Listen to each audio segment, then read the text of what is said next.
Can you see the text line? Because I cannot. Oh, the StreamYard chat? Yeah. No. The text line. The 21,000. Oh, no, I've never messed with that. I'm waiting. They sent a one-time code to Mark. Oh. So I'm waiting for him to send it to me.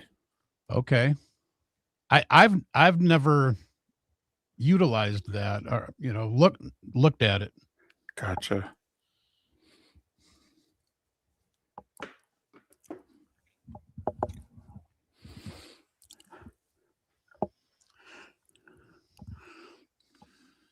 Speaking of the cold weather, David, one of my big concerns is like in the last week as the weather's been getting cold. Yeah. My car, for whatever reason, has had like a real problem starting. Yeah, because like humans, it's going, what the? Yeah, but it's never been a problem in the past. Yeah, but it's never been this cold. Well, that's true. But just to be on the safe side, I've got an appointment with the mechanic on Saturday morning. Because Monday morning's probably going to be the worst of it all. It's, down near freezing in this area. Worse than Sunday morning? Oh yeah, you're right. Sunday morning. Yeah, I guess I meant more in terms of, having to come in at work. Right. Yeah, might as well check, make sure all your fluids are set. Yeah, I just, maybe it's a battery thing or fuel injectors. I'm not a car guy. I'm not either. Will do, Jay. Thanks. All right, we got about 15 seconds here. Okay.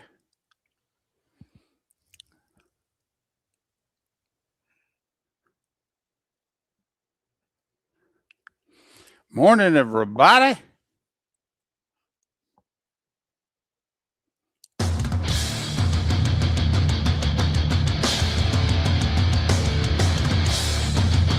You're listening to Miller and Moulton, coming at you from the Floormeister Studios. Floormeisters, keeping it real. And now, here's Mark Miller and David Moulton. Top of the morning to you on this final Friday of January. Mark has made his trip to Tampa. We'll hear from him at some point in February. Everybody keep the good thoughts coming. He and we could use them. Rick Church is filling in today and the rest of this week. How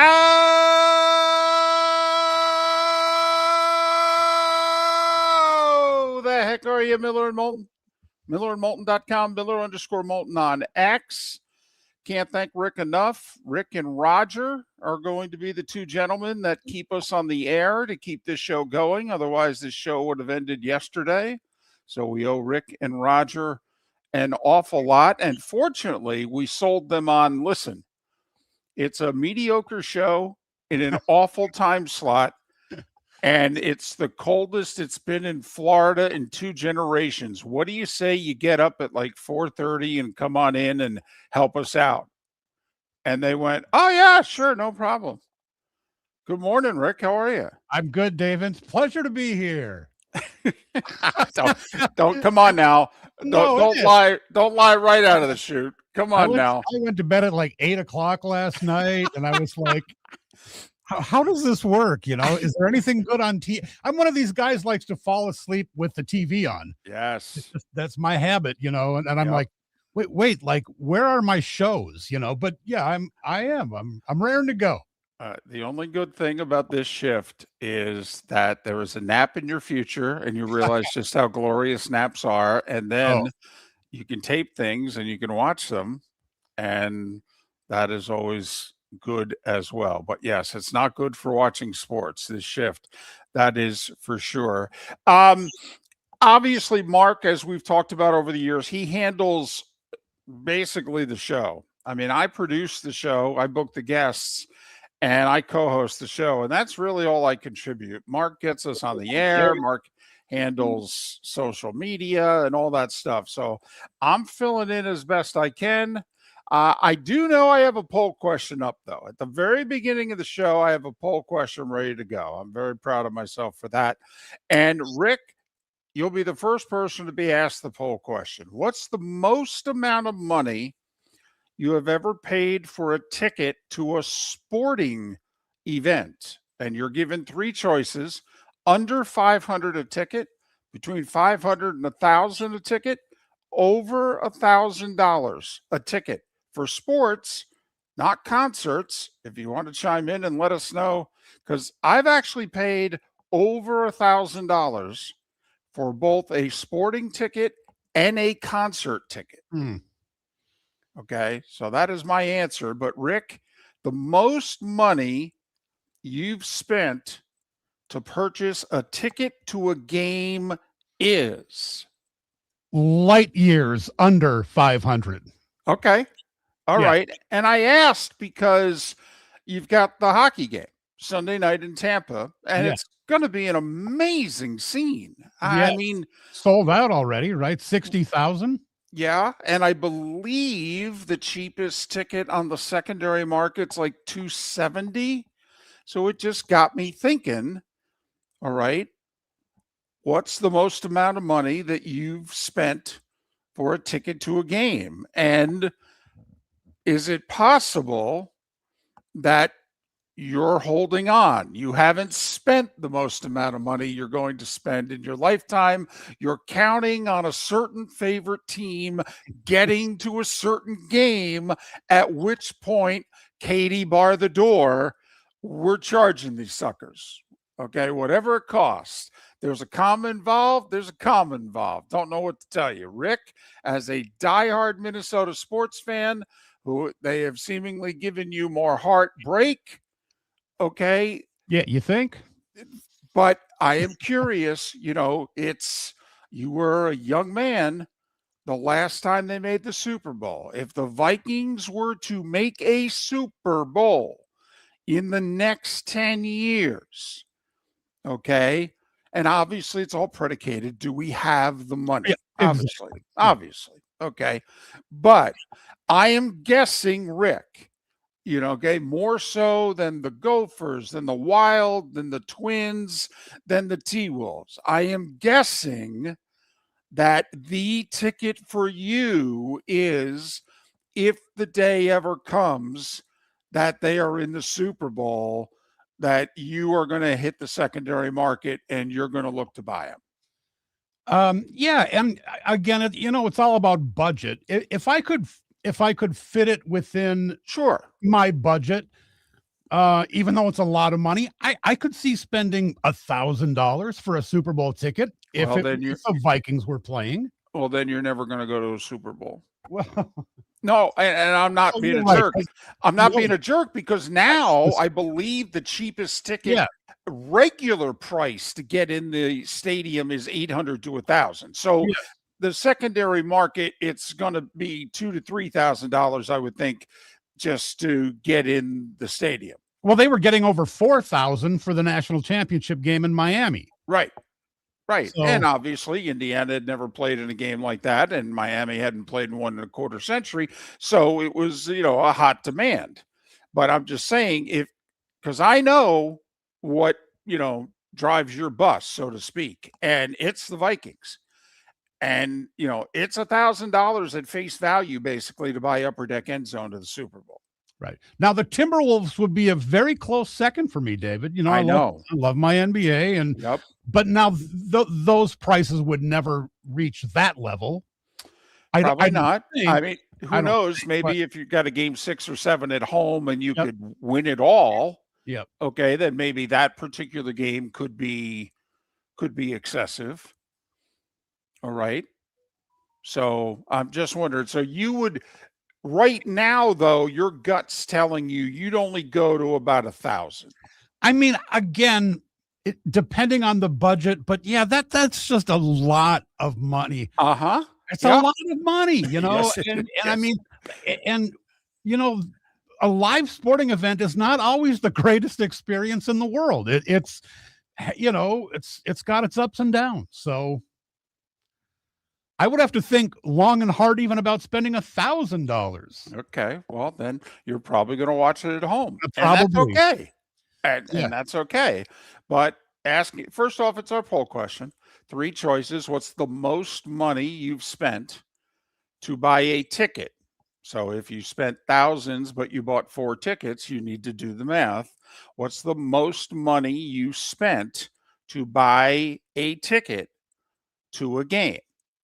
Less than 500, between 500 and 1,000, over $1,000. And it's with the inspiration of the Lightning and the Bruins. Sunday, 6:30 at Ray J, in which the sucker sold out, and I think it's $250 to $300, I think, to buy your way in right now. And just asking, okay, how high would you go for, whatever it is? For whatever it is. By the way, for the record, $1,200 was what I paid for a ticket on the secondary market. Okay, $1,200 was what I paid for a ticket. And I'm sorry, for what game? A Rangers game. A Rangers game. Okay. A Rangers game, which they lost. I don't know. Which they lost. Okay, it was 2 years ago against the Panthers. They were up 2-1 in the series, and I'm thinking Game 6, they're gonna go play for Lord Stanley, and so I bought the tickets on the secondary market. They then proceeded to lose Game 4 in overtime, lost a 1-goal Game 5, and me and a buddy of mine watched Florida win 2-1 and go to the finals. Yeah. So great seats, though. Great seats. I mean, row 5 behind the goal, and it was the goal that the Rangers shot at twice. I had great seats, and it was a great experience. All right. But yeah, you're not guaranteed your team winning. That's for sure. I did negotiate a little bit. I said, you got to throw the parking in. They're like, oh, no. I'm like, dude. The parking. I was going to say, dude, are you see how much money I'm paying for your tickets? Okay. For my taxes and fees. No. You got to get me in the lot. Come on now. Did he give that to you? He did. Yeah. Okay. Well, because I mean, you're talking sometimes hundreds of dollars just for parking. Sometimes. I will say the Panthers parking situation is excellent. It's very convenient, and I have found it's not pricey at all, even for big games. But so that's mine. I've gone over 1,000. Okay, for a sporting event. I've also gone over 1,000 for a concert. Or just somebody who I don't know if I'll ever see again. And so the opportunity was there, and I took it. So, but that's the poll question. Most amount of money that you've spent to go to a game. And to me, there's no wrong answer here. How can I knock anybody? I broke into the comma category for me. So, how am I going to knock anybody else for what you spent? But less than 500, less than 1,000, over 1,000. Those are the 3 categories. Vote accordingly. Pat Kirwan will join us on the show today. He is in Mobile, Alabama. He got there, I believe, Tuesday, a day later than normal because of the storm. And we'll talk to him about what he's seen and heard. And then also the comings and goings throughout the NFL this week as well. 2 head coaching jobs still available. And we'll talk to Pat Kirwan about that. A couple of college football things that took place yesterday, and one that took place overnight. A person certainly worthy of mention has entered hospice care. We will talk about his historical significance. And a whole lot of action in hoops and hockey and golf and even tennis. An epic men's semifinal at the Australian Open that finished a little over an hour ago. Miller and Moulton coming at you on this Football Friday. Mark, of course, off We'll hear from him at some point in February. Continue to send the well wishes to Mark at millerandmoulton.com. Your roof is your home's first line of defense. At Pelican Roofing of Florida, Ronnie, John, and their team bring years of experience to protect what matters most, your family and your business. From residential repairs to large-scale commercial roofing, we deliver honest work, fair pricing, and quality you can trust. An upgrade on your roof can lower your insurance costs. Don't wait for a leak to turn into a disaster. Call the experts at Pelican Roofing today. 1-866-9-PELICAN. That's 1-866-9-PELICAN. Online at pelicanroofingcompany.com. CCC 1332512. Let's talk the big differences between Floor Meisters and the big box store that sells flooring. Floor Meisters is family owned. They do flooring, not doors, nuts and bolts, or weed killer. They specialize in it. They know it. Floor Meisters backs their installer, so if there's ever an issue, good chance the boss, TJ, will come out and make it right. Floor Meisters prices beat the box stores every day of the week. When you think flooring, think Floor Meisters in Naples. FloorMeisters.com. Real people, real prices, real quality selection. The Floor Meisters, just keeping it real. American Paint Supplies is your one-stop shop for all your coating needs and has been for 30 years. American Paint Supplies is also your #1 Festool dealer in Southwest Florida. If you are a builder, cabinet maker, painter, or power tool enthusiast, Festool craftsmanship can be found at American Paint Supplies. Celebrating 30 years of service, and Festool is celebrating 100 years of excellence. Come to American Paint Supply for a perfect pairing of service and expertise on 6100 Shirley Street, Naples, off of Pine Ridge, or online at AmericanPaintSupplies.net. When Glass Doctor replaces your windshield, we don't just send you on your way, we send you off protected. Your local Glass Doctor includes the industry's only 12-month windshield protection plan at no extra cost. That means unlimited chip repairs and even a one-time replacement if needed. High-quality service backed by real peace of mind, right here in your neighborhood. Glass Doctor, Glass Doctor. Call the Glass Doctor, we fix your pains. Oh yeah! Exclusions apply. See your local Glass Doctor for details. This is Miller and Moulton.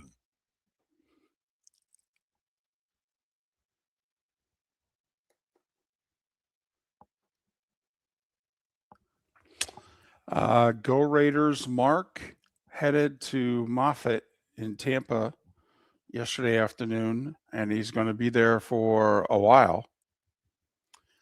He has leukemia.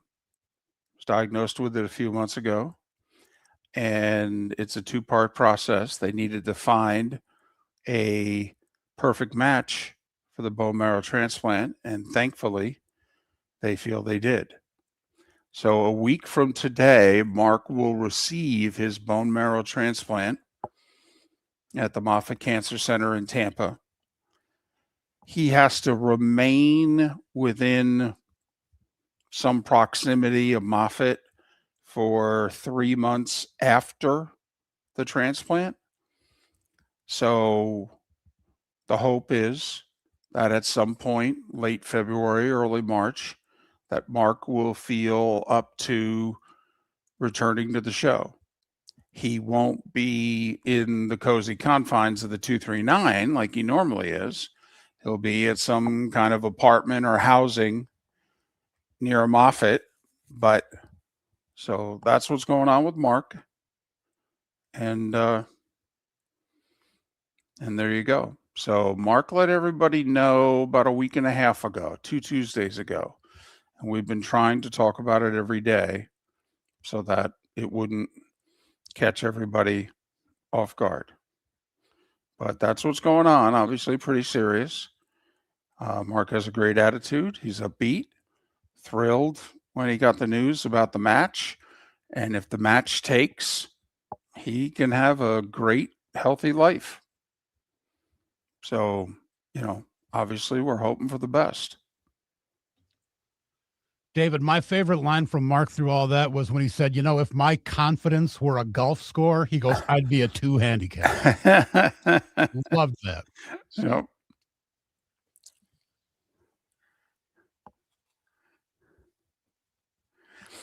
Well, DC, the thing is, I don't know how many people are allowed to be near him and all that. So obviously I wouldn't do anything to jeopardize his health. But yeah, I'd love to do that.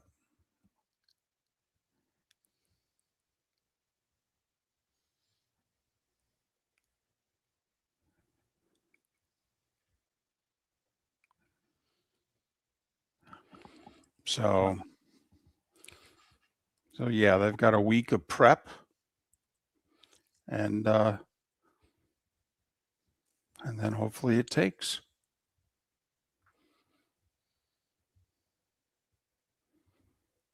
So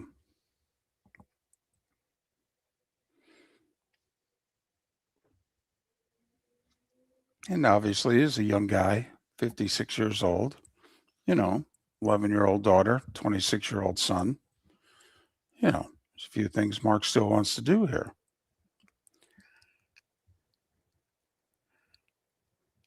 And, I jokingly told him, I go, oh, dude, you're not getting out of paying for that wedding. Don't kid yourself. No. That's part of being a girl dad right there. No. You're paying for a wedding. Okay. You just have to hope she only makes you pay for one.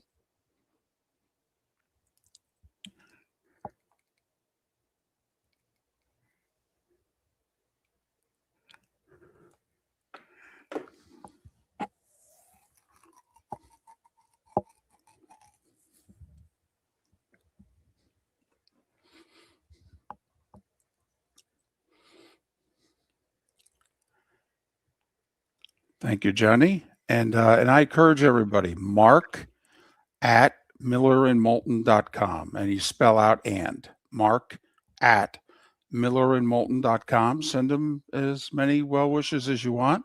I know many of you sent your well wishes through the text line. And I think Mark can access it. But if you definitely want to reach him, email him. And they've meant a lot to him. 10 seconds here.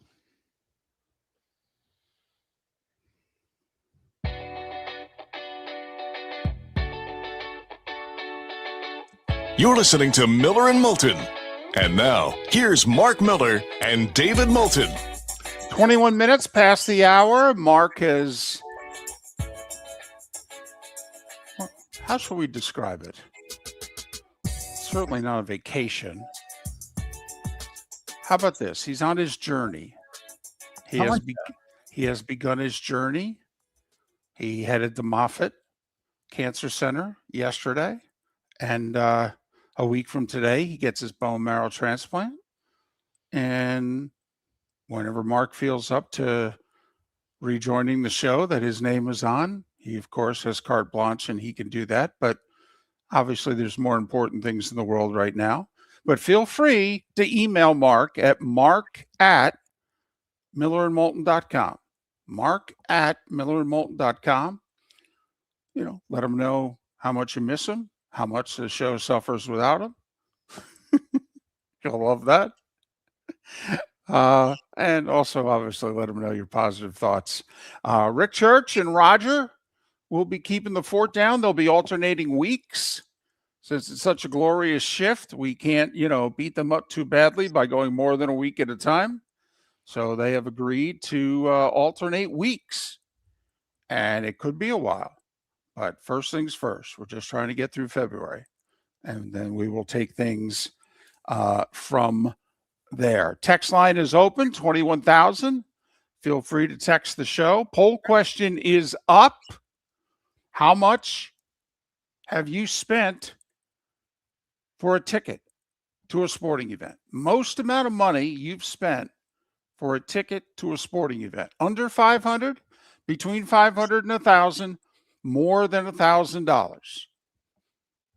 Just let us know. 21,000 on the text line. Well, Rick, they made it official, and I guess they probably did days ago, but we're just finding out how official it is. So here's the deal for college football next year. First off, they had to wait until last Friday when the deadline passed, when the SEC and the Big Ten couldn't agree on a new format. So it's 12 teams for another year, Rick. That's number one. Number two, the Power Four conference champions are guaranteed a spot in the playoff. Think about it. Hello, Duke. There you go. There you go. Duke would have been in the playoff last year. Probably at the expense of Miami? Well, certainly at the expense of James Madison. Okay, because now there is only room for one Power 6 team.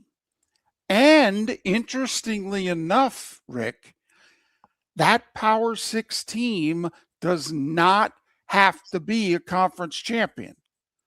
Now, I have to admit, I'm having trouble coming up with the scenario where the highest ranked Power 6 team isn't a conference champion, but I guess it's possible. You get a 12-0 fill in the blank, and then they lose the conference championship game, but they are still the highest ranked P6 school. Then they would get the P6 bid. So each of the Power 4 conference champions, doesn't matter where they're ranked, doesn't matter what their record, they get an automatic spot in the playoff. The highest ranked P6 team gets a spot in the playoff. And then here's where it would have impacted Miami. If Notre Dame is in the top 12, they get an automatic spot in the playoff. So Duke. Special rules for Notre Dame, David. Yes. Yes. And I don't think that's surprising to a lot of us because there's been special rules for Notre Dame for a long time. But isn't that kind of like giving into a toddler's tantrum and letting him have his way? Come on. After the scene they made, well, supposedly this was negotiated before the tantrum. Okay, it just didn't go into effect until the 2026 season. But top 4 Power 4 champions, they're in. Or I'm sorry, the Power 4 conference champions, all 4 of them are in. The highest ranked P6 school, conference champion or not, in. Notre Dame has to finish in the top 12. So if you take these rules and put them into effect for the playoff year that just happened, Duke would have gotten in at the expense of James Madison, and Notre Dame would have gotten in at the expense of Miami. So Miami would not, in future years, make the 12-team playoff that they just made and nearly won the national championship in. So, and yes, special allowances for Notre Dame. Why? It's a TV show, and they draw eyeballs. Now, you could still argue whether or not they draw enough and they're big enough. Is top 12 high enough? Should they have squeezed Notre Dame a little bit and said, I know it's a 12-team playoff, but you got to finish in the top 10. Yeah. Is that something that more people could have lived with?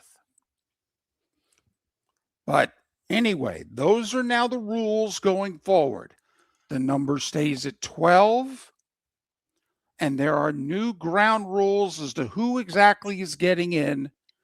The SEC champ, the Big Ten champ, the ACC champ, and the Big 12 champion will automatically be in the playoff. Does not matter their record or their ranking. So, in theory, it's important to make the conference championship game. We've been saying these conferences are not giving these games up. They keep all the money from these games, all the TV money, all the ticket sales, all the sponsorship. And that's what it's all about, the money. Thank you. And just real quick, do you see a point in the future where we're just going to come up with a college football playoff and it will stay the same for year after year after year? Because this is ridiculous. Every year we change the rules. How long is this going to last? I think until we settle on the number. And I think we all believe 12 is not the number. 16? I think it's 16. Tony Petiti wants it to be 24. But I believe the number 16. So to me, we've got a few more years. But you're right, Rick. 2026 will be the third year of the 12-team playoff, and it will be the third different formula for the 12-team playoff. So I think some of the changes have been good. Like, put it this way, I'll take the rules for next year, Rick, over the rules that we had in 2024. All right. I didn't like the seeding. I thought certain teams were penalized. I thought certain teams caught huge breaks. So that doesn't, now my understanding is the Power 4 champions are not being seeded 1 through 4. They're being seeded based on their ranking, but they're just guaranteed a spot in the playoff. So new rules, Duke would have been in, James Madison would have been out, Notre Dame would have been in, Miami would have been out. Miller and Moulton, the starting 5 is next. American Paint Supplies is your one-stop shop for all your coating needs and has been for 30 years. American Paint Supplies is also your #1 Festool dealer in Southwest Florida. If you are a builder, cabinet maker, painter, or power tool enthusiast, Festool craftsmanship can be found at American Paint Supplies. Celebrating 30 years of service, and Festool is celebrating 100 years of excellence. Come to American Paint Supply for a perfect pairing of service and expertise. On 6100 Shirley Street, Naples, off of Pine Ridge, or online at AmericanPaintSupplies.net. Let's talk the big differences between Floor Meisters and the big box store that sells flooring. Floor Meisters is family owned. They do flooring, not doors, nuts and bolts, or weed killer. They specialize in it. They know it. Floor Meisters backs their installer, so if there's ever an issue, good chance the boss, TJ, will come out and make it right. Floor Meisters prices beat the box stores every day of the week. When you think flooring, think Floor Meisters in Naples. FloorMeisters.com. Real people, real prices, real quality selection. The Floor Meisters, just keeping it real. Lee County Economic Development will release its 2025 annual report on February 5th at their annual meeting. It's a powerful look at our local economy, highlighting key data, emerging trends, and performance from the past year. The report covers major industries, workforce initiatives, business growth, and partnerships that drive Lee County forward. For more information about the annual meeting and the Economic Development Office, visit LeeCountyBusiness.com. Lee County, building a better community through business, sports, and tourism. Your roof is your home's first line of defense. At Pelican Roofing of Florida, Ronnie, John, and their team bring years of experience to protect what matters most, your family and your business. From residential repairs to large-scale commercial roofing, we deliver honest work, fair pricing, and quality you can trust. An upgrade on your roof can lower your insurance costs. Don't wait for a leak to turn into a disaster. Call the experts at Pelican Roofing today. 1-866-9-PELICAN. That's 1-866-9-PELICAN. Online at PelicanRoofingCompany.com. CCC 13325. This is Miller and Moulton.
Yeah, it's a touch warmer today than it's been. It's nearly 50 in Fort Myers.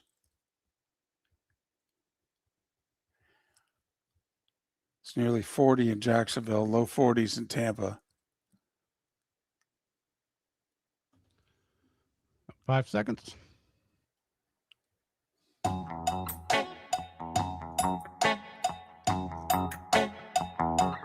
You're listening to Miller and Moulton. And now, here's Mark Miller and David Moulton. 22 minutes till the top of the hour. Pat Kirwan will join us in a little more than an hour, live from the Senior Bowl in Mobile, Alabama. Here on Miller and Moulton, millerandmoulton.com, Miller_Moulton on X. We assume that most of our audience knows, but Mark is in Tampa, and a week from today, he'll be getting a bone marrow transplant.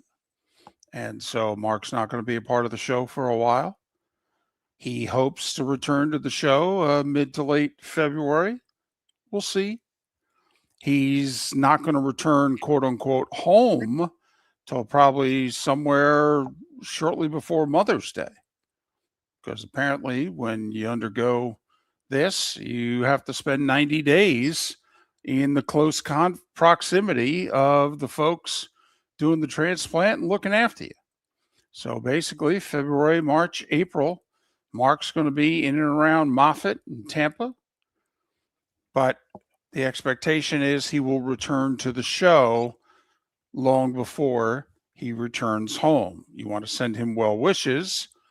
The email is mark@millerandmoulton.com. mark@millerandmoulton.com. It is time now for The Starting Five. 5 big stories you need to know. Here is the Starting Five. brought to you by Lee County, Florida. Building a better community through BST, business, sports, and tourism. We'll start with the NFL. Josh Allen showed up for his new head coach, Joe Brady's presser yesterday, and he was on crutches, and his right foot was in a walking boot. So obviously everybody said, all right, what's the deal? And he said, well, I broke the 5th metatarsal. It re-aggravated an old injury week 16 against Cleveland. Had surgery, should be okay. So that's why I look the way I do. Okay. So that's what Josh was playing on very late in the regular season and in the playoffs. As for new head coach Joe Brady, he says he's all in on wide receiver Keon Coleman. He told Keon the best thing that happened to him was that he got the job. And that, don't worry, you've got quite the future here. Okay, we'll see. Eagles hired Green Bay quarterback coach Sean Mannion to be their offensive coordinator and to call plays. Philly was rebuffed by a few candidates. There was some talk that Nick Sirianni might have to call plays himself. Won't be the case. It'll be Green Bay quarterback coach Sean Mannion. He has never called plays before. Titans head coach Robert Saleh yesterday said, yeah, I'm going to run the defense. I didn't do that with the Jets, even though it was quote unquote my defense, but I didn't do the signals. And I thought that we would have been better off if I had done the signals. So he's going to do so in Nashville with the Titans. Falcons hired former Bears executive Ian Cunningham to be their general manager. He was number 2 in the organization in Chicago. He'll answer to Matt Ryan, but Matt Ryan made it very clear yesterday. While he has final say over matters, he is not going to be handling personnel.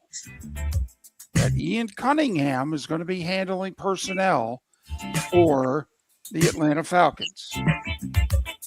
College football, we told you last segment, an adjustment to the college football playoff rules. All four Power 4 conference champions will get automatic spots in the playoff. So that would have meant last year Duke, despite their 8-5 record, would have had a spot in the playoff.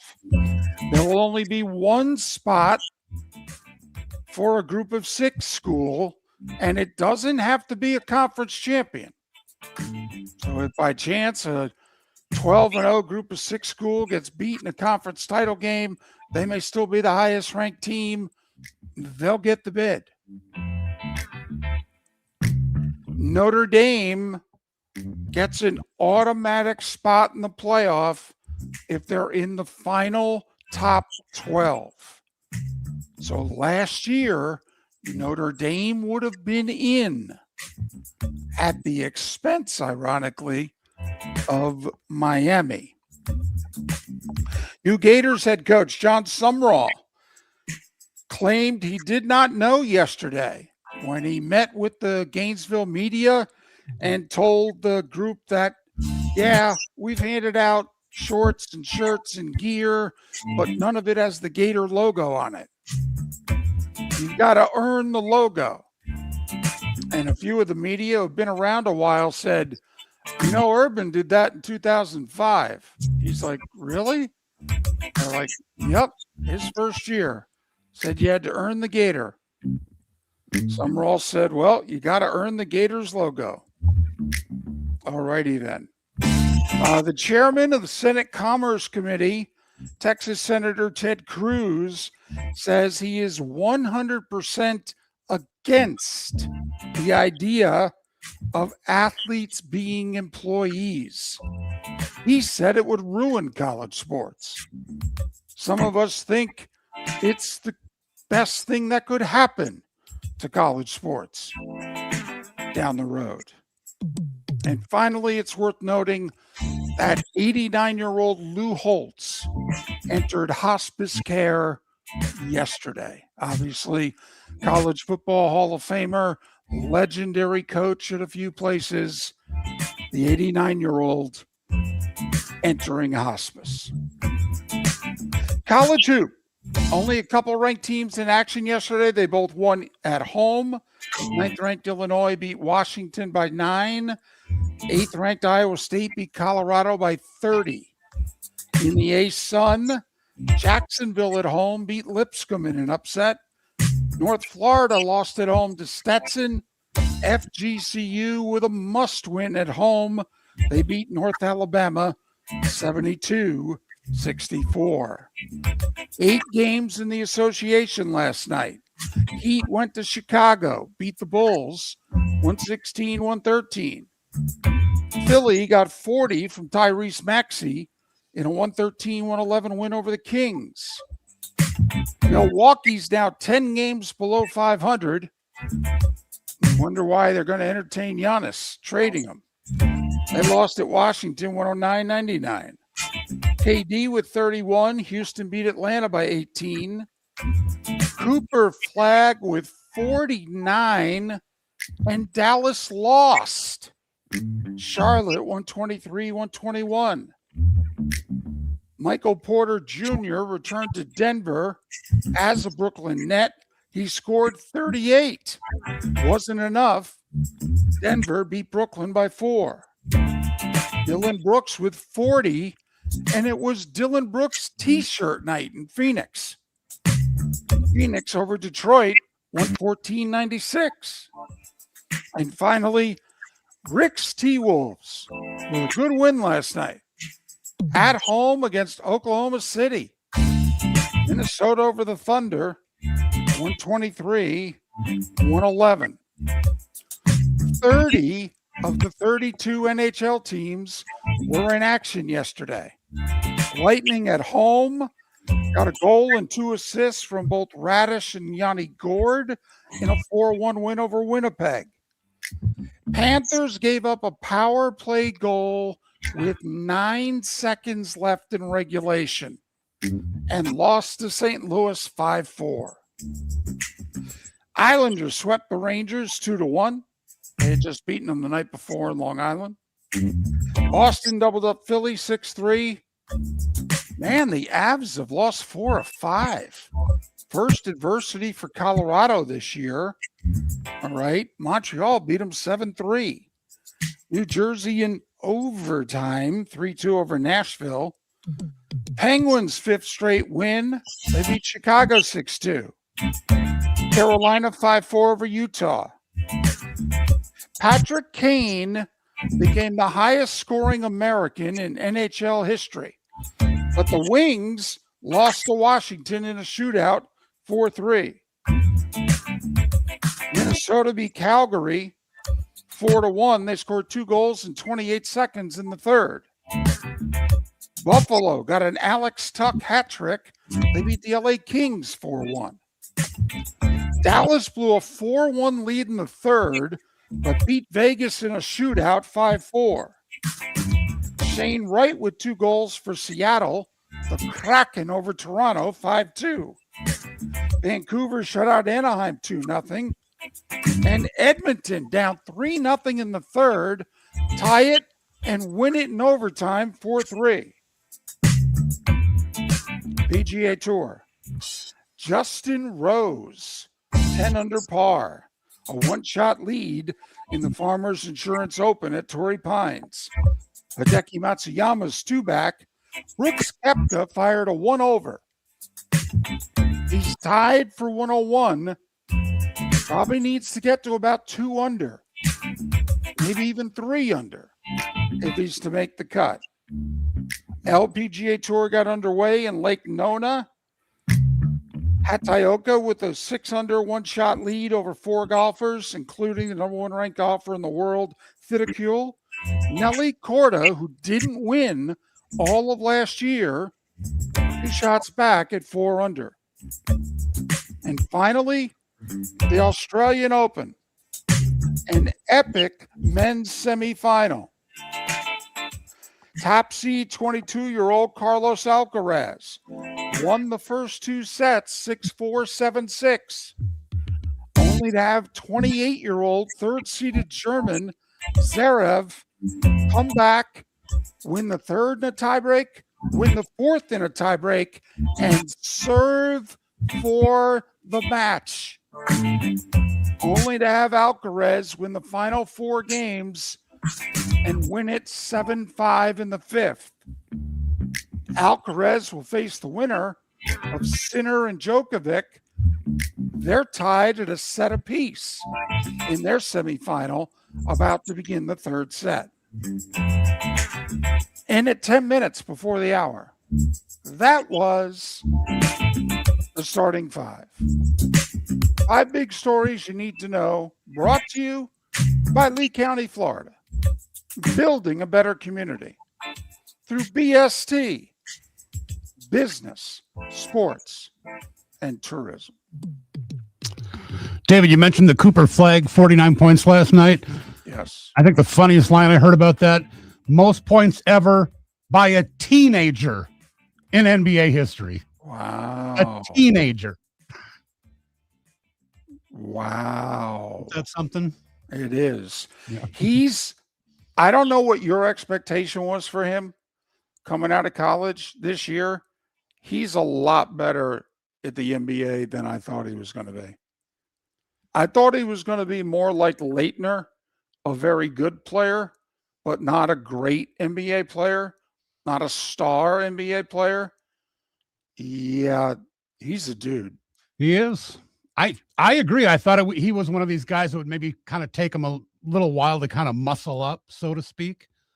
But yeah, so far so good. Our poll question, and you can go to 21,000 to answer.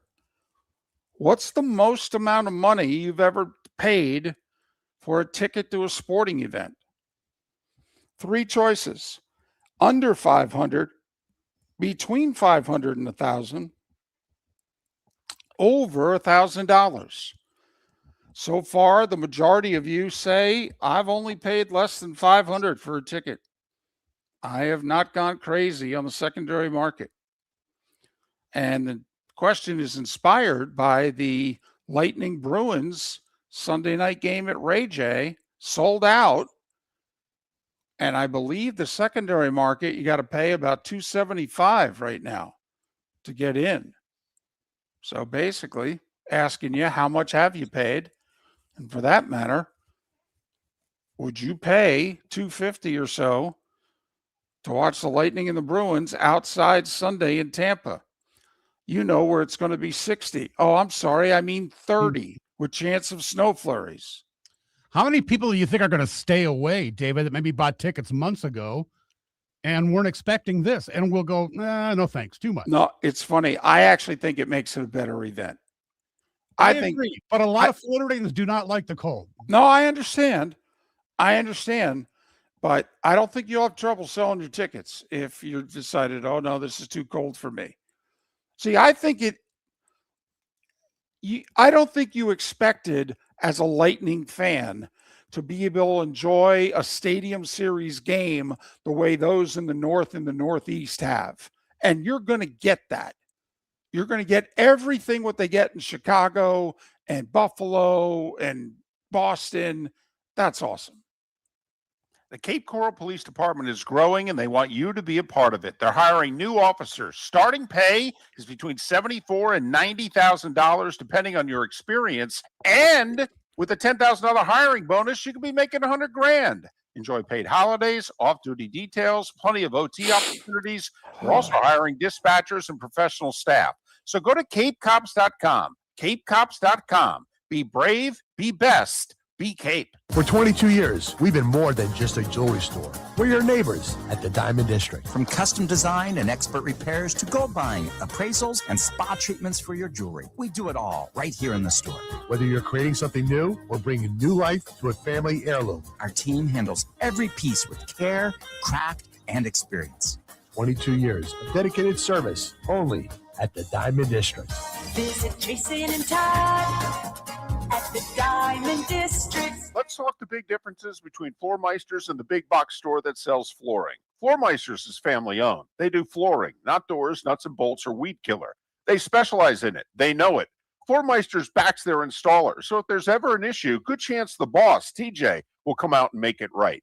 Floor Meisters prices beat the box stores every day of the week. When you think flooring, think Floor Meisters in Naples. Floormeisters.com. Real people, real prices, real quality selection. The Floor Meisters, just keeping it real. American Paint Supplies, celebrating 30 years in Naples, is proud to be the exclusive Farrow & Ball dealer in Southwest Florida. The best thing to come from the UK since the Beatles, Farrow & Ball has the colors and paints at American Paint Supplies. See why all the designers and painters choose Farrow & Ball. For 30 years, American Paint Supplies provides the perfect pairing of service and expertise on 6100 Shirley Street in Naples off of Pine Ridge or online at AmericanPaintSupplies.net. American Paint Supplies is your one-stop shop for all your coating needs. Mark Miller for Sleep Treatment Direct. They are helping me with sleep apnea. And by helping me, I mean curing me. No more CPAP machine. No more snoring. No more tossing. No more waking up exhausted. Their expert team got me the right treatment fast and hassle-free. If you want to feel energized and get rid of your snoring, call Sleep Treatment Direct today.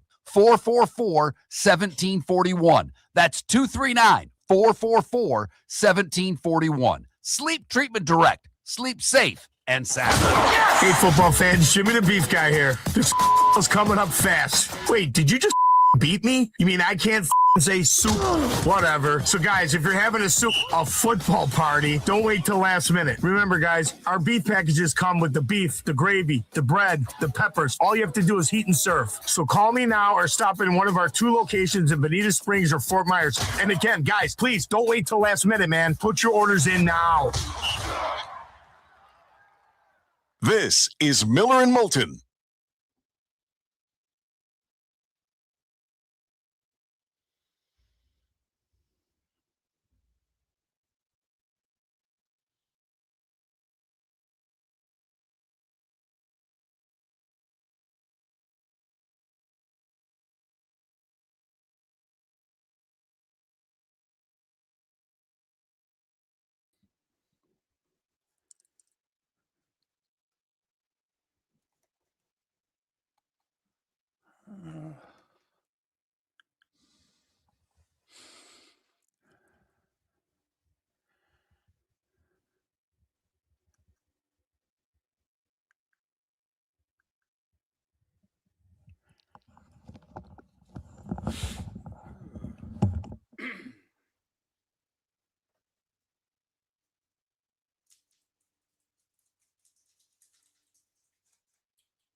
You're listening to Miller and Moulton, coming at you from the Floor Meister Studios. Floor Meisters, keeping it real.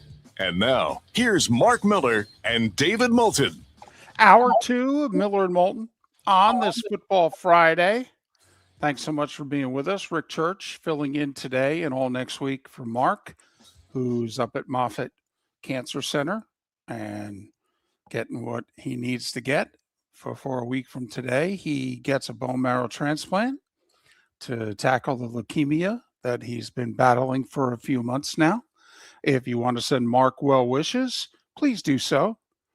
Mark at millerandmoulton.com. Mark at millerandmoulton.com. Mark will reappear on the show in some way, shape, or form sometime in February. I doubt it'll be full time. Maybe a segment here, segment there, hour here, hour there. His plan is to come back as soon as possible. He's stuck in the Tampa area, and I hope everybody understands I'm not bad-mouthing the Tampa area, but, obviously his home is in the 239. So when I say he's stuck in the Tampa area, he's literally not allowed to leave for 90 days after the transplant. So that'll take him into early May. So, keep the good thoughts coming. Mark's monitoring the show this morning, but they're working on him. They're already doing tests. He's already complained he can't eat until they're done with the tests. So he's already grouchy. Hasn't had his coffee, hasn't had breakfast. Trust me, he'd love to be doing Miller and Moulton right now. He would have had both. So he's still kind of working though, David, because during the last segment, I glanced over at my network computer and it was on a completely different screen and I could see a mouse and I'm going, what is going on here? I was nervous.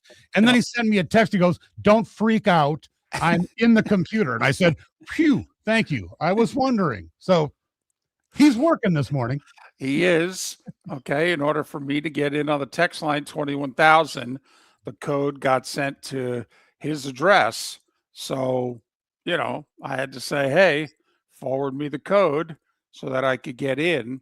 Our poll question, it's a simple one, inspired by the Lightning and Bruins Sunday night at Ray J, in which it's reportedly sold out, 60,000 plus. And to get in, secondary market, I believe you're looking at $250 and change. So I just thought, hey, what's the most amount of money you've ever spent to buy a ticket to a sporting event? Under 500? Between 500 and 1,000? Or no, I've paid over $1,000 for a ticket, and I'm one of those that's paid over $1,000 for a ticket. I've only done it twice, but I've done it. Got this answer, Rick. Dad and I spent $800 apiece to watch Notre Dame get bludgeoned by Alabama in the 2012 national title game. Was worth every penny, and we are Notre Dame fans. Most of the responses, however, have been, yeah, I've paid under $500. That's Rick's answer for what it's worth. Mine, obviously, is I've paid more than 1,000. That is in last place right now. So it's good to see that you all, you have some sanity. You have budgets. All right. You've stuck to them. Good for you. Good for you. But 21,000 the text line, and obviously vote in our poll question. So Pat Kirwan will join us in less than an hour from the Senior Bowl in Mobile, Alabama. And even though we have one more game to go, in many ways, we're putting the finishing touches on the season and already looking ahead. 8 new head coaches have been hired, still 2 to go. So, Rick, that they got a stat for everything. Oh, so I guess there's various ways to come up with this, but they did it simply by the most games missed by injury in the NFL based on your roster.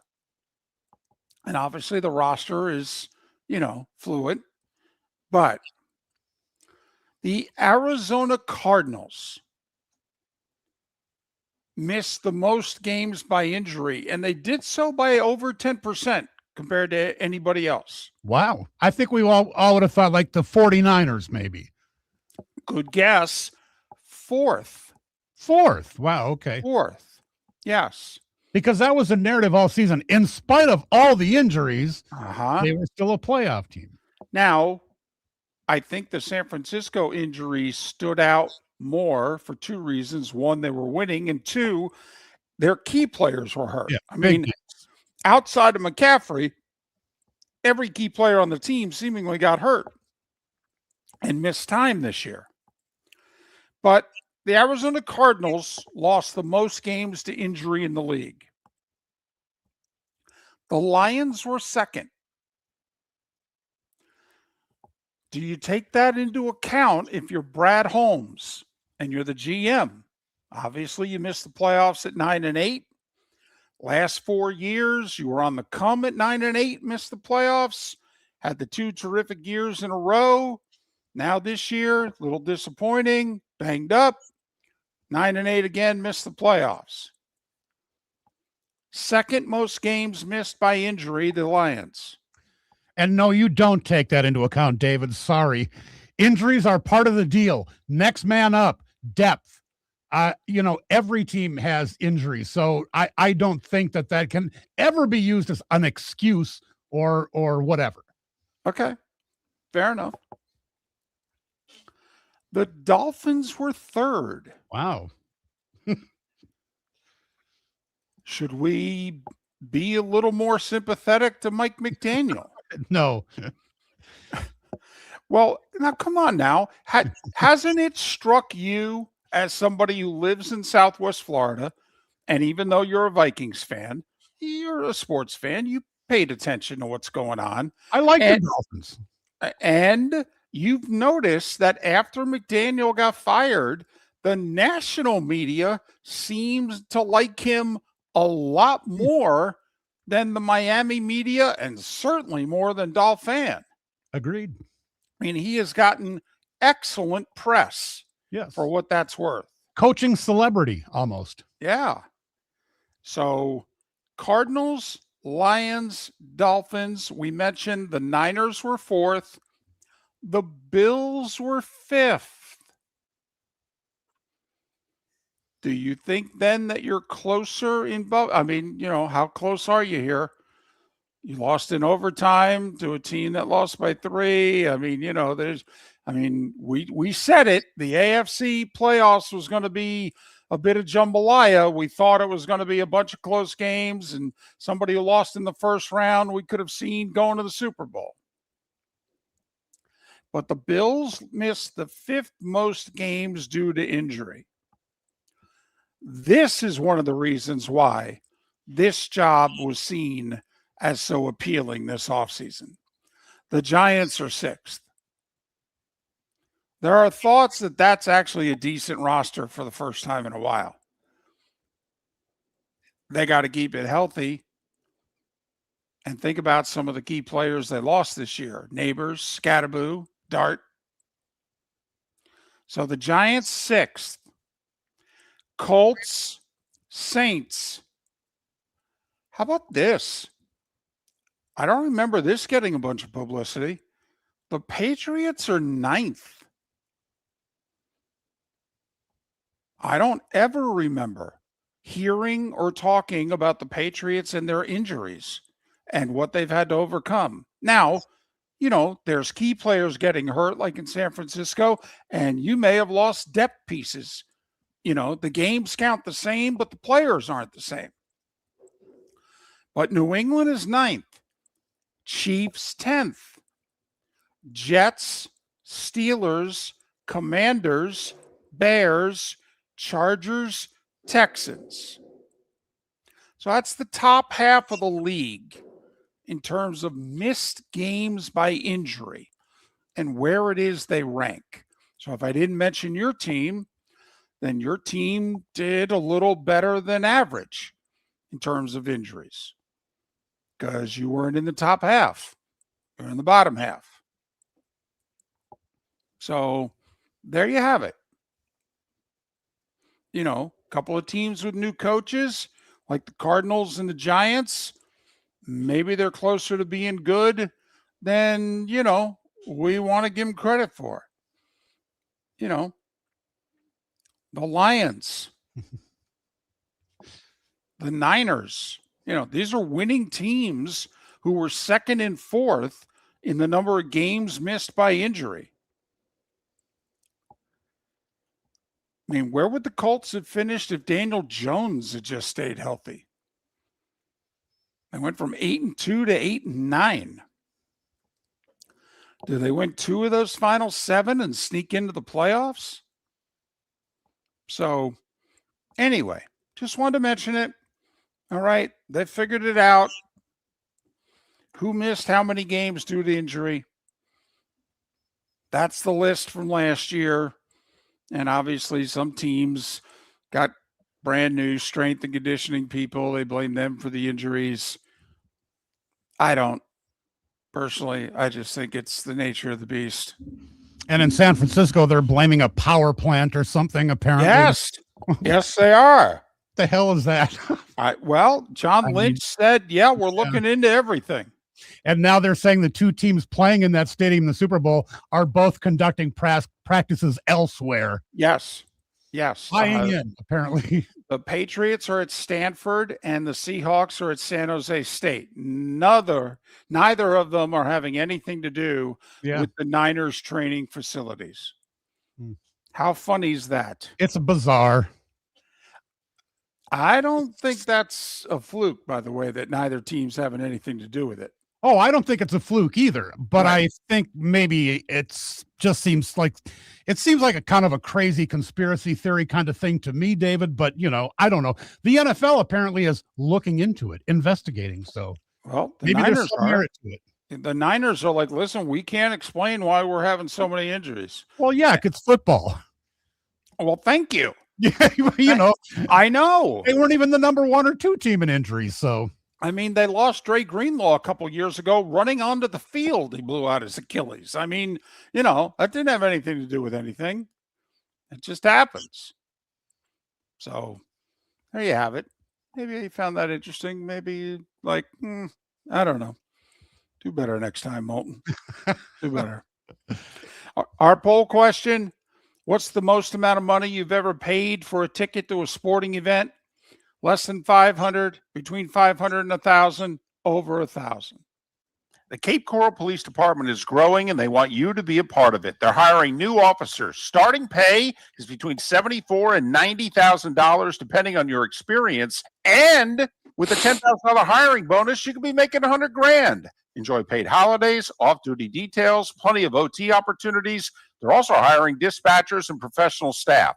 So go to CapeCops.com. CapeCops.com. Be brave, be best, be Cape. American Paint Supplies, celebrating 30 years in Naples, is proud to be the exclusive Farrow & Ball dealer in Southwest Florida. The best thing to come from the UK since the Beatles, Farrow & Ball has the colors and paints at American Paint Supplies. See why all the designers and painters choose Farrow & Ball. For 30 years, American Paint Supplies provides the perfect pairing of service and expertise on 6100 Shirley Street in Naples off of Pine Ridge or online at AmericanPaintSupplies.net. American Paint Supplies is your one-stop shop for all your coating needs. Let's talk the big differences between Floor Meisters and the big box store that sells flooring. Floor Meisters is family owned. They do flooring, not doors, nuts and bolts, or weed killer.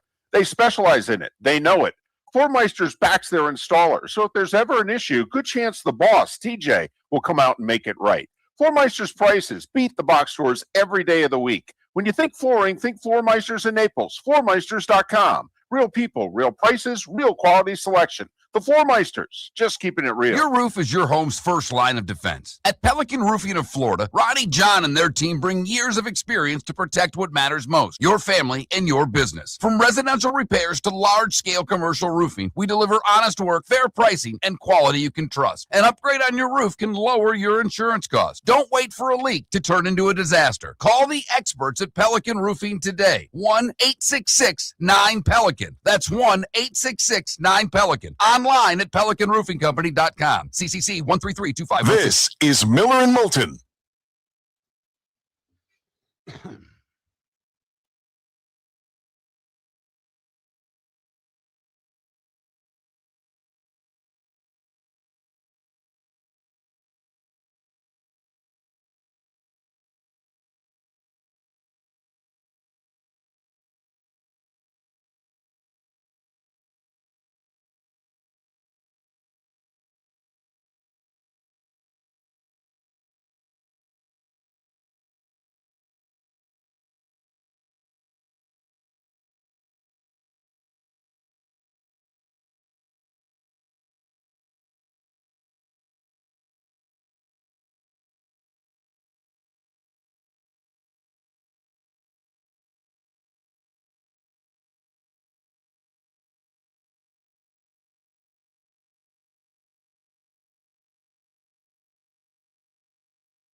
Governor, I think we're all wondering when non-rap R&B artists are going to get their shot because Jay-Z's in charge of the halftime entertainment. Now, I will say, I mean, I know some of his choices lately, many of you haven't liked. They've done really well in the ratings. I mean, halftime rates higher than the game. And I'll bet you it does this time too.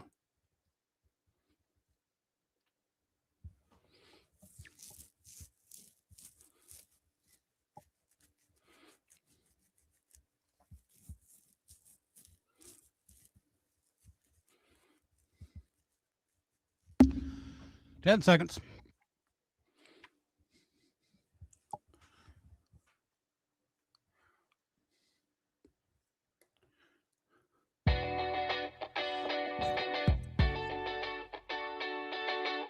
You're listening to Miller and Moulton.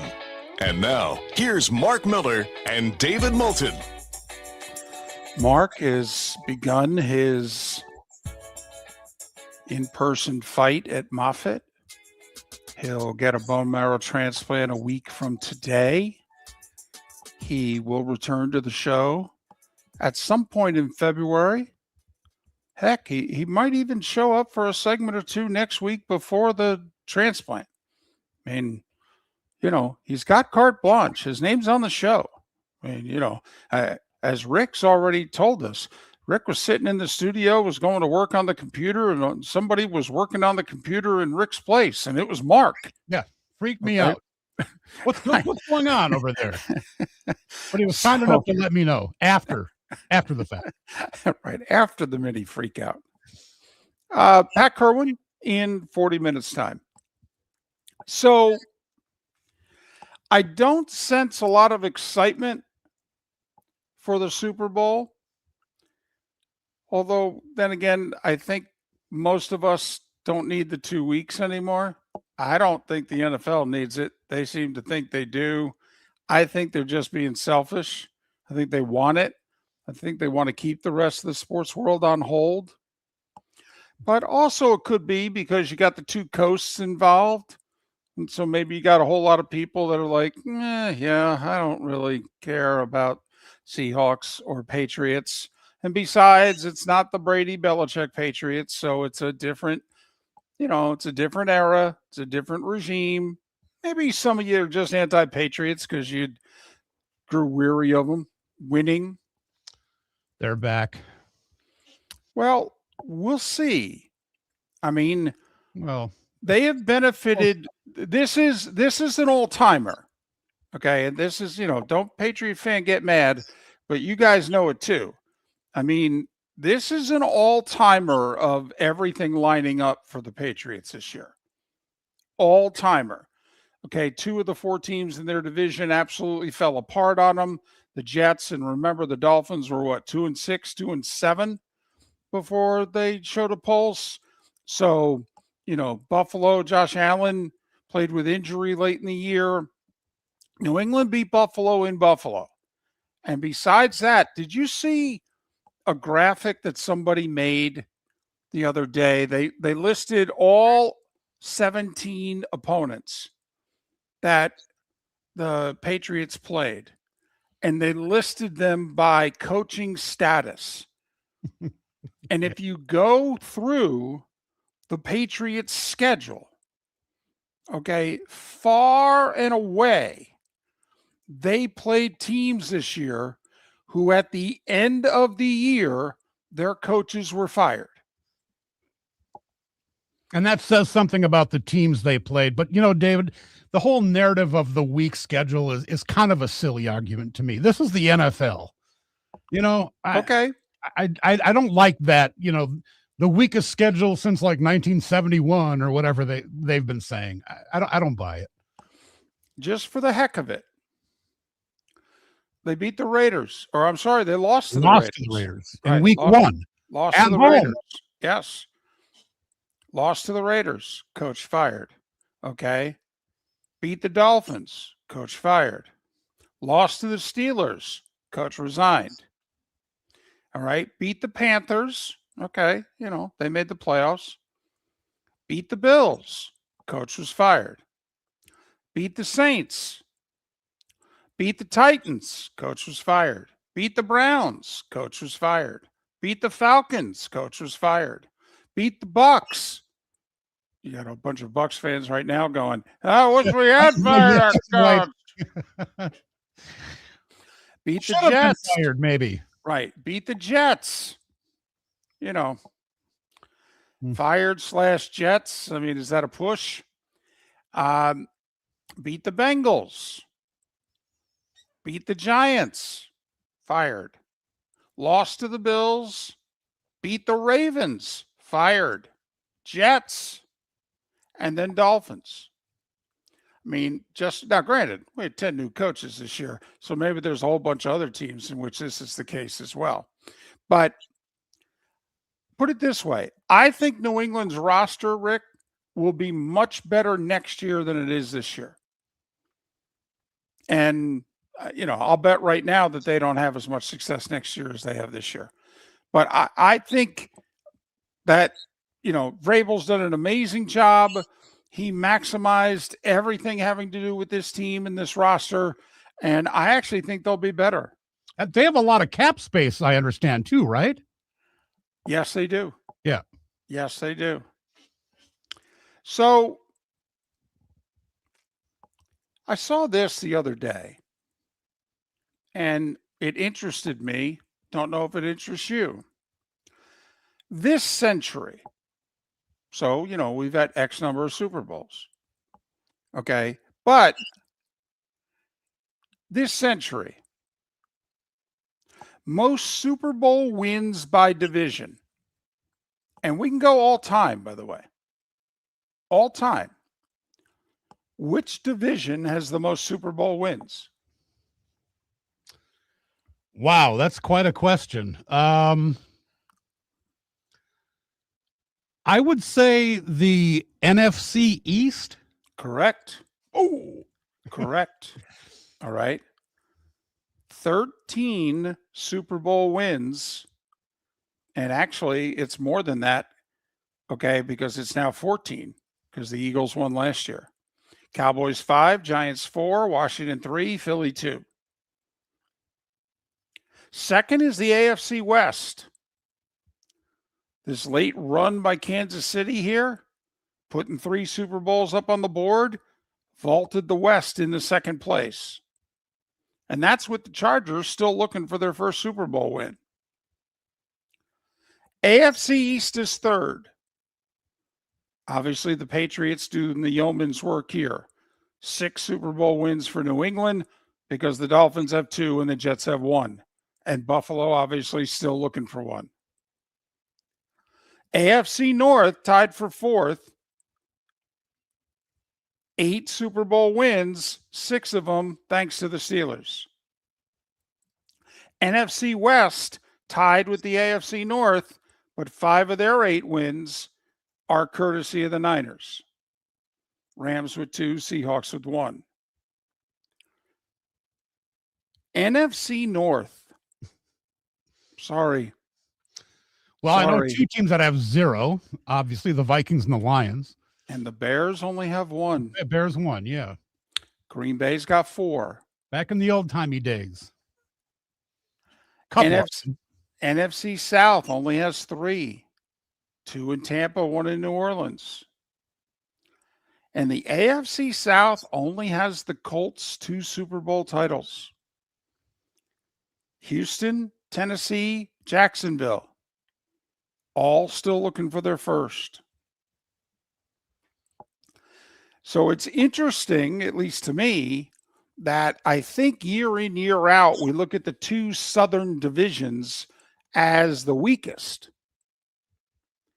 Well, they're also the 2 divisions who have the least number of Lombardi trophies on the mantle. So take it for what it's worth.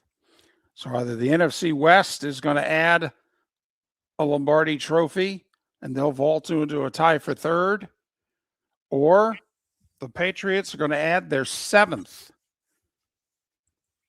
which would be most all time. They're tied with Pittsburgh. And by the way, if New England wins, that would move the AFC East into a tie for second. Most Super Bowls all time. So, Miller and Moulton. Poll question at 21,000. And the votes seem to be coming in for under $500. What's the most amount of money you've ever paid for a ticket to a sporting event? 3 choices: under 500, between 500 and 1,000, over $1,000. And I got to give a lot of you credit. I'm not going to call you cheap. I'm going to call you budget conscious. You'd love to go, but you decided, nope, it's just too damn much money. Vote at 21,000. Got a cracked window or foggy glass? Don't wait for the next storm to make it worse. Your local Glass Doctor Home and Business is just down the road and ready to help. From leaky frames to shattered panes, we've got the tools and the know-how to get your home or business storm ready. With flexible scheduling and our done right promise, you'll be in good hands. So before or after the weather hits, call your neighbors at Glass Doctor. Glass Doctor, Glass Doctor. Call the Glass Doctor. We fix your pains. Oh, yeah. Let's talk the big differences between Floormeisters and the big box store that sells flooring. Floormeisters is family owned. They do flooring, not doors, nuts and bolts, or weed killer. They specialize in it. They know it. Floormeisters backs their installer, so if there's ever an issue, good chance the boss, TJ, will come out and make it right. Floormeisters prices beat the box stores every day of the week. When you think flooring, think Floormeisters in Naples. Floormeisters.com. Real people, real prices, real quality selection. The Floormeisters, just keeping it real. American Paint Supplies, celebrating 30 years in Naples, is proud to be the exclusive Farrow & Ball dealer in Southwest Florida. The best thing to come from the UK since the Beatles, Farrow & Ball has the colors and paints at American Paint Supplies. See why all the designers and painters choose Farrow & Ball. For 30 years, American Paint Supplies provides the perfect pairing of service and expertise. On 6100 Shirley Street in Naples off of Pine Ridge, or online at AmericanPaintSupplies.net. American Paint Supplies is your one-stop shop for all your coating needs. Hey, football fans, Jimmy the Beef Guy here. This is coming up fast. Wait, did you just beat me? You mean I can't say soup? Whatever. So, guys, if you're having a football party, don't wait till last minute. Remember, guys, our beef packages come with the beef, the gravy, the bread, the peppers. All you have to do is heat and serve. So call me now or stop in one of our 2 locations in Bonita Springs or Fort Myers. And again, guys, please don't wait till last minute, man. Put your orders in now. This is Miller and Moulton.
10 seconds.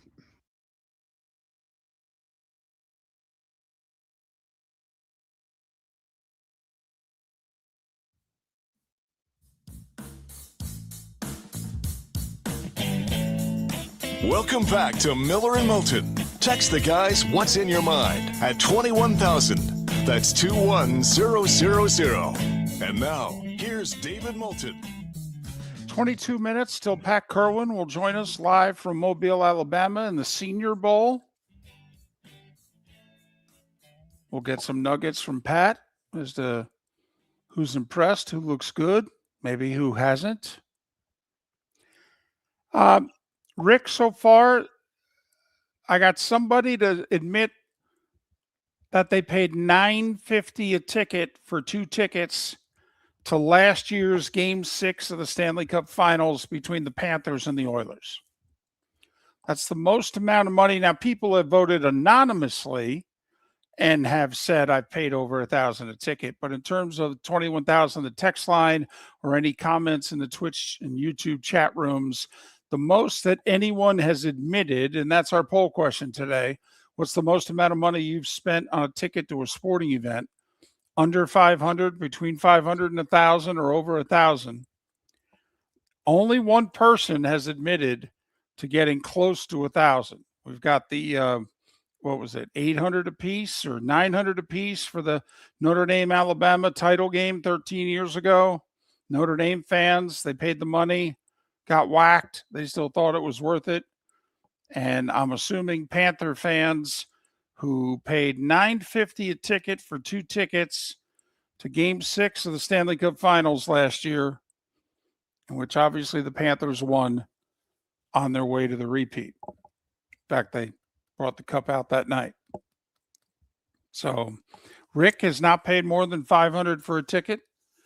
I have paid more than $1,000 for a ticket to a sporting event. I've also paid more than $1,000 for a ticket to a concert.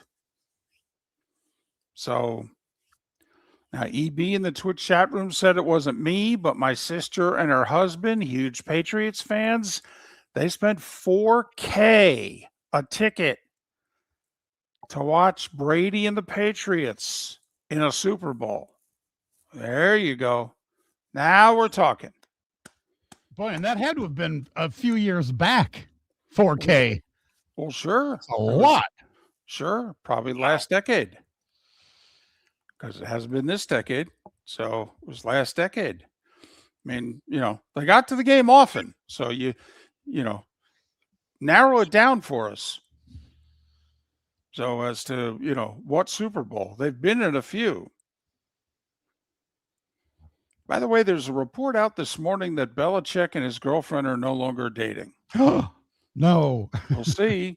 We'll see. It must have been the Hall of Fame snub. She We'll said, I'm see. out of here. We shall see. By the way, David, that to me has been like the most overbloated, overreacted story. I mean, give me a break. Is it that important to have that first ballot tag? We all know he's going to be in the Hall of Fame. I mean, 10 years from now, will anybody remember, but he wasn't a ballot Hall of Famer? It's like, give me a break. Just pump the brakes on the rage a little bit about this. Okay, let me ask you this, though. Do you think it's a bad look for the Hall of Fame, though? Not really. I mean, Okay. again, he's going to be in the Hall of Fame. And one of the reporters who didn't vote for him, the first one to come out publicly and say, I didn't, but here's why. It had nothing to do with Inflategate or Right. any of that.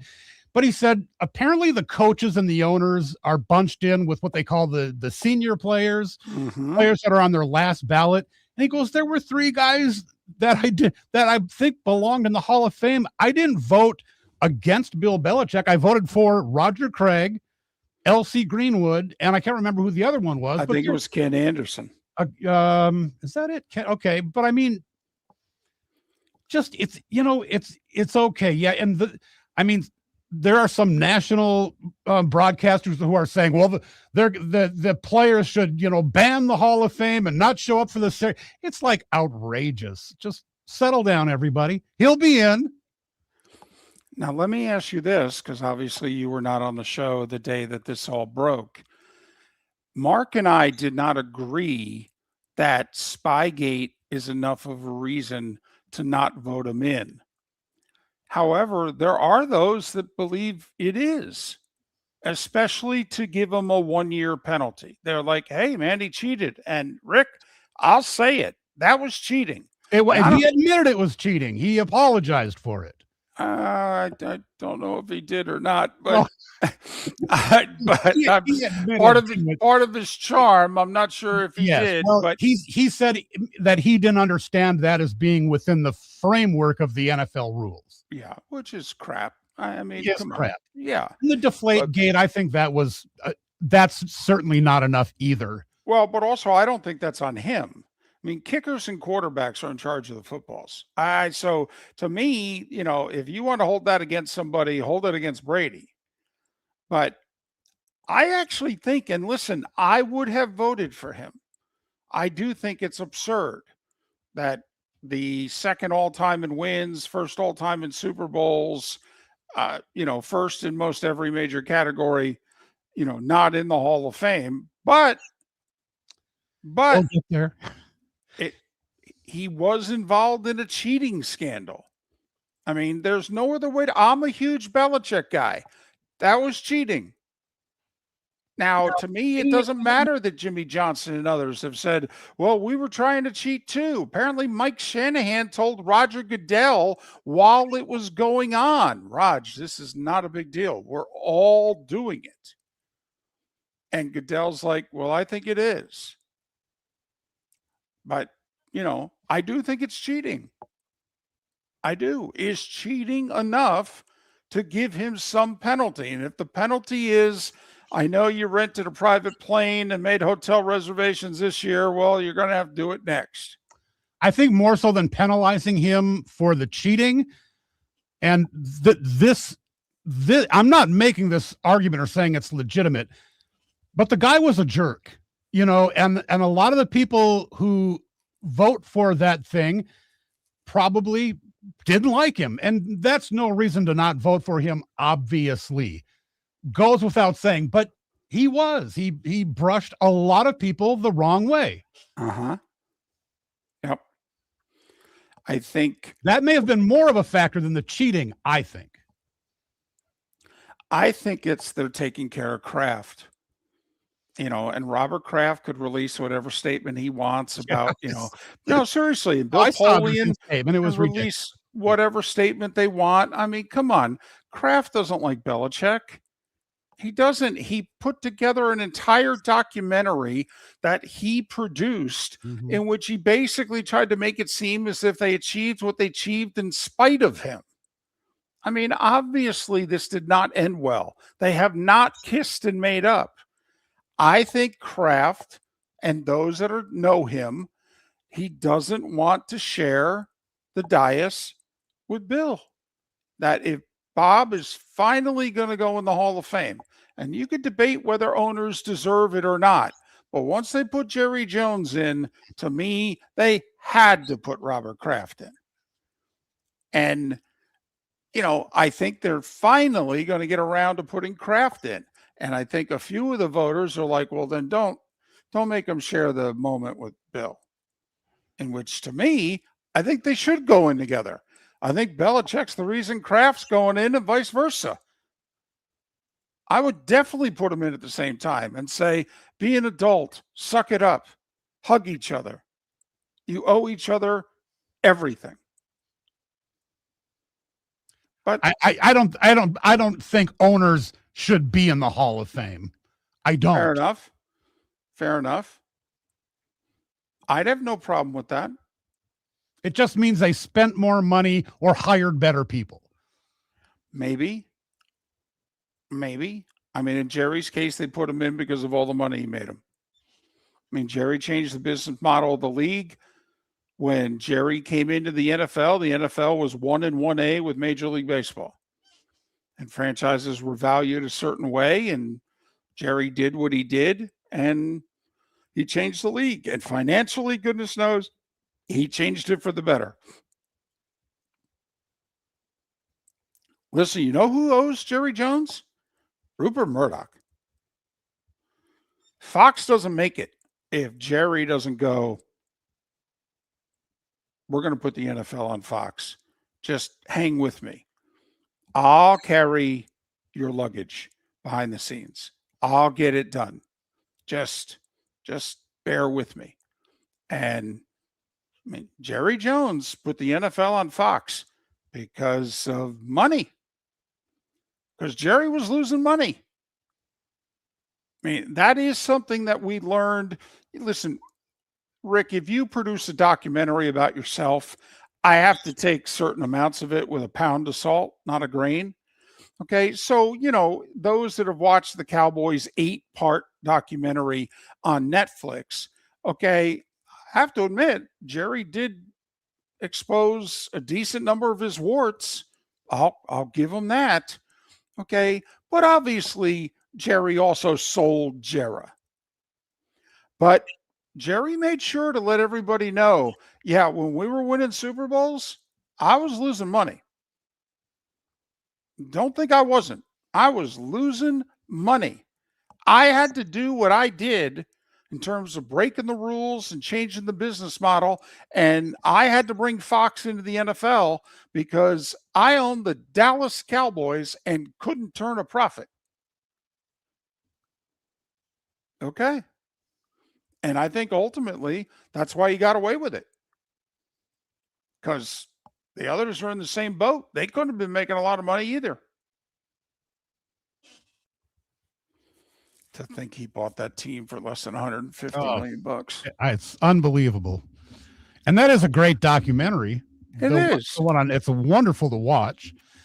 But you're right. I like what you said. You take it with a pound of salt. Sure. Because obviously, like a lot of those sports documentaries, they are 100% controlled by the subject. Yeah. Yeah. And, I'll give him credit in this sense. He let them expose a lot more warts than a lot of people who control documentaries. So, in that sense, I'll be like, well, okay, at least, you at least tried to represent the other side from time to time. Okay, I'll give you that. But, very self-congratulatory, but it was also, I think, very honest, a real story. But you're right. There was a lot of glad handing for himself. But I'll say this, he didn't shy away from the partying that the team did. He didn't shy away from all the drug use. He didn't shy away from some of the off the field stories that the Cowboys got involved with in the 90s when he was the owner. So, he didn't try to clean that up. I'll give him credit for that. To think, by the way, that Robert Kraft is going to be attending the 11th Super Bowl that his team is playing in, and all 11 appearances are after the last time Jerry Jones and the Cowboys were in the Super Bowl. Golly. So if you're going to put Jerry Jones in the Hall of Fame, you got to put Robert Kraft in the Hall of Fame. Well, that's been my argument. Yeah, no question. I think that's been a lot of people's argument. So, now if both Belichick and Kraft don't get in, I do think there'll be changes to the voting process. I think at that point, people will be like, well, what the hell are we doing? We're putting LC Greenwood in before we're putting Belichick and or Kraft? I mean, it's not that simple to me. And LC Greenwood belongs in the Hall of Fame, doesn't he, David? And if it didn't happen this year, he would have been done. You not think he's a Hall of Famer? I think he's close. I think. I mean, just about everybody on that team on defense is in. But let me ask you this: Jim Marshall, LC Greenwood. Marshall ain't in the Hall of Fame. No, obviously my Minnesota bias would say Jim Marshall, but they were both part of such, like you said, dynamic defensive teams. No doubt. Teams had defensive nicknames. They were so dynamic. The Purple People Eaters. Yep. Yeah. Steel Curtain. Yeah. It's going to happen for Belichick. I just don't know what the Yeah. big deal is, that the first ballot tag is so important. Okay. And a year from now, I mean, okay, what bothers you more? That Jeter wasn't unanimous or that Belichick got overlooked for a year? Neither one matters to me. They're both just kind of personal vendettas against, but probably the Jeter thing. I mean, he was in. No, not even voted for him, but he obviously got in. 6th all time in hits. I mean, Yeah. seriously. Yeah. Somebody Someone just didn't like him. That's not supposed to enter into the equation. Supposed to, but it does. I'm not even a Yankees fan. All right. Miller and Moulton. Our poll question: what's the most money you've ever spent to buy a ticket to a sporting event? Less than 500, between 500 and 1,000, or over $1,000. 21,000. Vote accordingly. Pat Kirwan from the Senior Bowl next. American Paint Supplies is your one-stop shop for all your coating needs and has been for 30 years. American Paint Supplies is also your #1 Festool dealer in Southwest Florida. If you are a builder, cabinet maker, painter, or power tool enthusiast, Festool craftsmanship can be found at American Paint Supplies. Celebrating 30 years of service, and Festool is celebrating 100 years of excellence. Come to American Paint Supply for a perfect pairing of service and expertise on 6100 Shirley Street, Naples, off of Pine Ridge, or online at AmericanPaintSupplies.net. Let's talk the big differences between Floor Meisters and the big box store that sells flooring. Floor Meisters is family owned. They do flooring, not doors, nuts and bolts, or weed killer. They specialize in it. They know it. Floor Meisters backs their installer. So if there's ever an issue, good chance the boss, TJ, will come out and make it right. Floor Meisters prices beat the box stores every day of the week. When you think flooring, think Floor Meisters in Naples. FloorMeisters.com. Real people, real prices, real quality selection. The Floor Meisters, just keeping it real. Mark Miller for Sleep Treatment Direct. They are helping me with sleep apnea. And by helping me, I mean curing me. No more CPAP machine. No more snoring. No more tossing. No more waking up exhausted. Their expert team got me the right treatment, fast and hassle-free. If you want to feel energized and get rid of your snoring, call Sleep Treatment Direct today. 444-1741. That's 239-444-1741. Sleep Treatment Direct. Sleep safe and sound. Get ready, Southwest Florida. The Southwest Florida Ag Expo is back. Now's the time to save big with the Mega Pass. Your all-in-one ticket to the fun, one low price. Get your one-day admission and unlimited midway rides. Mega Passes available online through February 26th at swflagexpo.com. Don't wait. Grab yours. Get ready for roots, rides, and real fun. Lee County, building a better community through business, sports, and tourism. Think we only fix windows? Think again. Your local Glass Doctor Home and Business does so much more to upgrade your home. We custom build stunning shower and bath enclosures, install sleek glass doors and windows, and can bring fresh life to foggy or cracked panes. Need a glass tabletop or a statement mirror? Yep, we do that too. If it's glass and it's in your home, we're the team to call. Call the Glass Doctor, we fix your pains. Oh yeah. Your roof is your home's first line of defense. At Pelican Roofing of Florida, Ronnie John and their team bring years of experience to protect what matters most, your family and your business. From residential repairs to large-scale commercial roofing, we deliver honest work, fair pricing, and quality you can trust. An upgrade on your roof can lower your insurance costs. Don't wait for a leak to turn into a disaster. Call the experts at Pelican Roofing today. 1-866-9-PELICAN. That's 1-866-9-PELICAN. Online at PelicanRoofingCompany.com. CCC 13325. This is Miller and Moulton.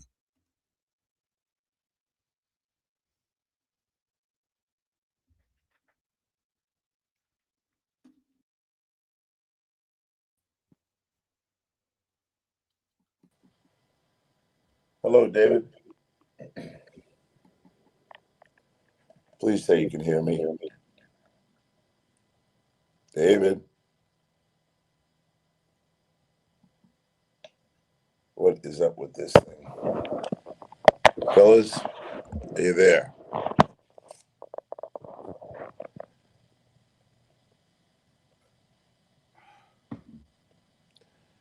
Why can I hear you and you can't hear me?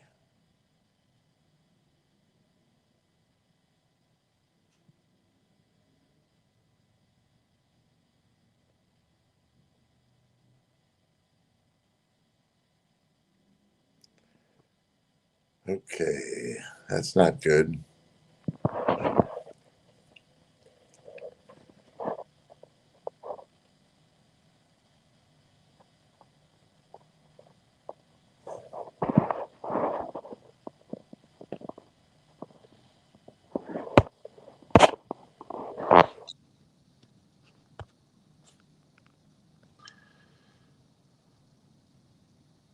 Where are you guys?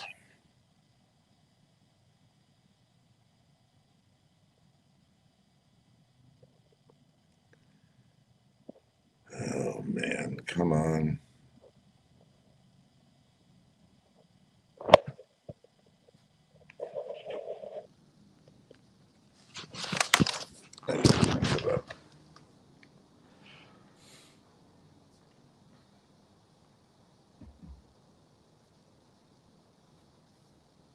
David?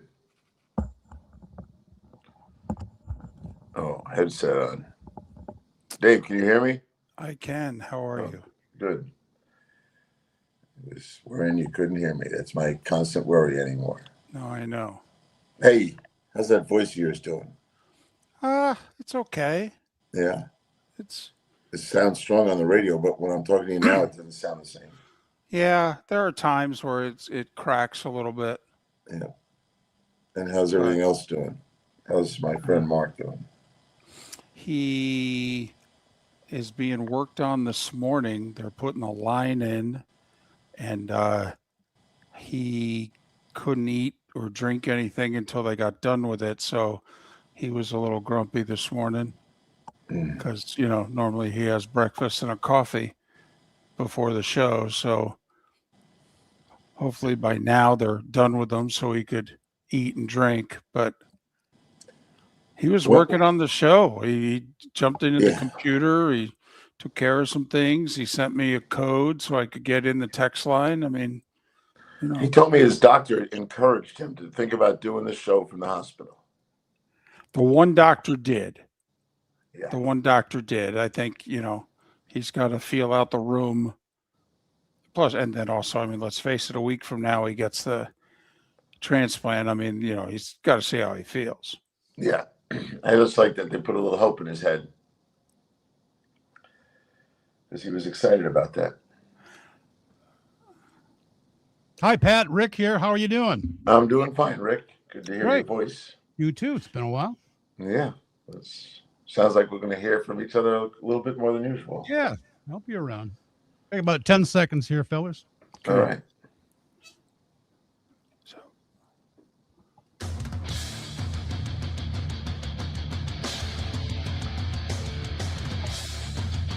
You're listening to Miller and Moulton, coming at you from the Floor Meister Studios. Floor Meisters, keeping it real. And now, here's Mark Miller and David Moulton. Mark is off today. He'll be off for a little while. He has begun his journey at Moffitt Cancer Center. A week from today, he gets his bone marrow transplant. He may join us the early part of next week, a time or two. But if you want to contact Mark, send your emails to mark@millerandmoulton.com. mark@millerandmoulton.com.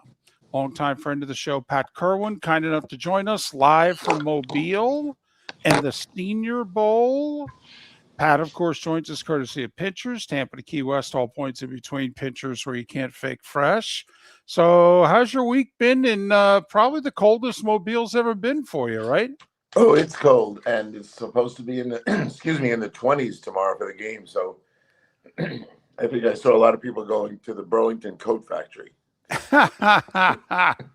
So yeah, it's just, as usual. The weather has been great for practice, so that's the most important thing for someone like me who wants to sit there and gather as much information as possible. You think about it, they have 3 days of practice, and if one of them's rain or snow or anything else, you're just talking about 33%. And I have a system that I follow, so I take the offensive line on Tuesday, and that's about 30 guys, and then on Wednesday, I always take the defensive line, and it gives me a second look at the O-line at the same time. And then I get to the running backs and the linebackers on Thursday. Jim goes on the opposite side, and then we go have dinner and compare notes and talk about the guys that he hasn't been seeing and the ones I haven't been seeing. So it's the only way to cover 130 players in 3 practices. What quarterbacks are at the game? Obviously, Pavia has gotten the most national attention, first because of how short he is, and then secondly, some people think he's looked pretty good. But I'm curious, who are the quarterbacks? Because, Pat, this is not a good, deep quarterback draft class. And even if it's to just find a backup quarterback in the draft, we know teams are going to take them. We just don't know who these guys are. Yeah, great question. So Pavia is having a good week, and you still have to wrestle with the height and where would he fit. To me, I might put him in Baltimore behind Lamar as one idea. So at the end of the week, yes, he's done a lot of good things. I had a chance to stand and talk to him in a setting with just me, Jim, and him. It was great, and he wanted to talk, and we rambled on. He'll get drafted, but I think it's the right place. Here's what I think he is. I think he's the most dangerous guy in this crowd to come off the bench in a game. I don't think I'm going to build my team around him, but his tenacity to come off the bench and be like a Minshew kind of player, I think he could be that guy fairly quickly. The best quarterback so far is Nussmeier, Garrett Nussmeier. I talked to his dad yesterday for a while. He was pretty funny. He's another guy that Jim played with his father, so we had access to him, and he wanted to talk to us. So we had him alone for 40 minutes. It was great. He's funny in a lot of ways. He's the runt of the family, and he's not small. But his brother's a giant left-handed like his father. So, but this guy, I asked him when was the first time he got under center, dropped back a 5-step drop and threw a ball, and he with a straight face, he said, when I was 10. And he goes, I was able to handle all of it. My dad loved coaching me, and I love being coached. So I think there's a guy, and I'll tell you who he reminds me of.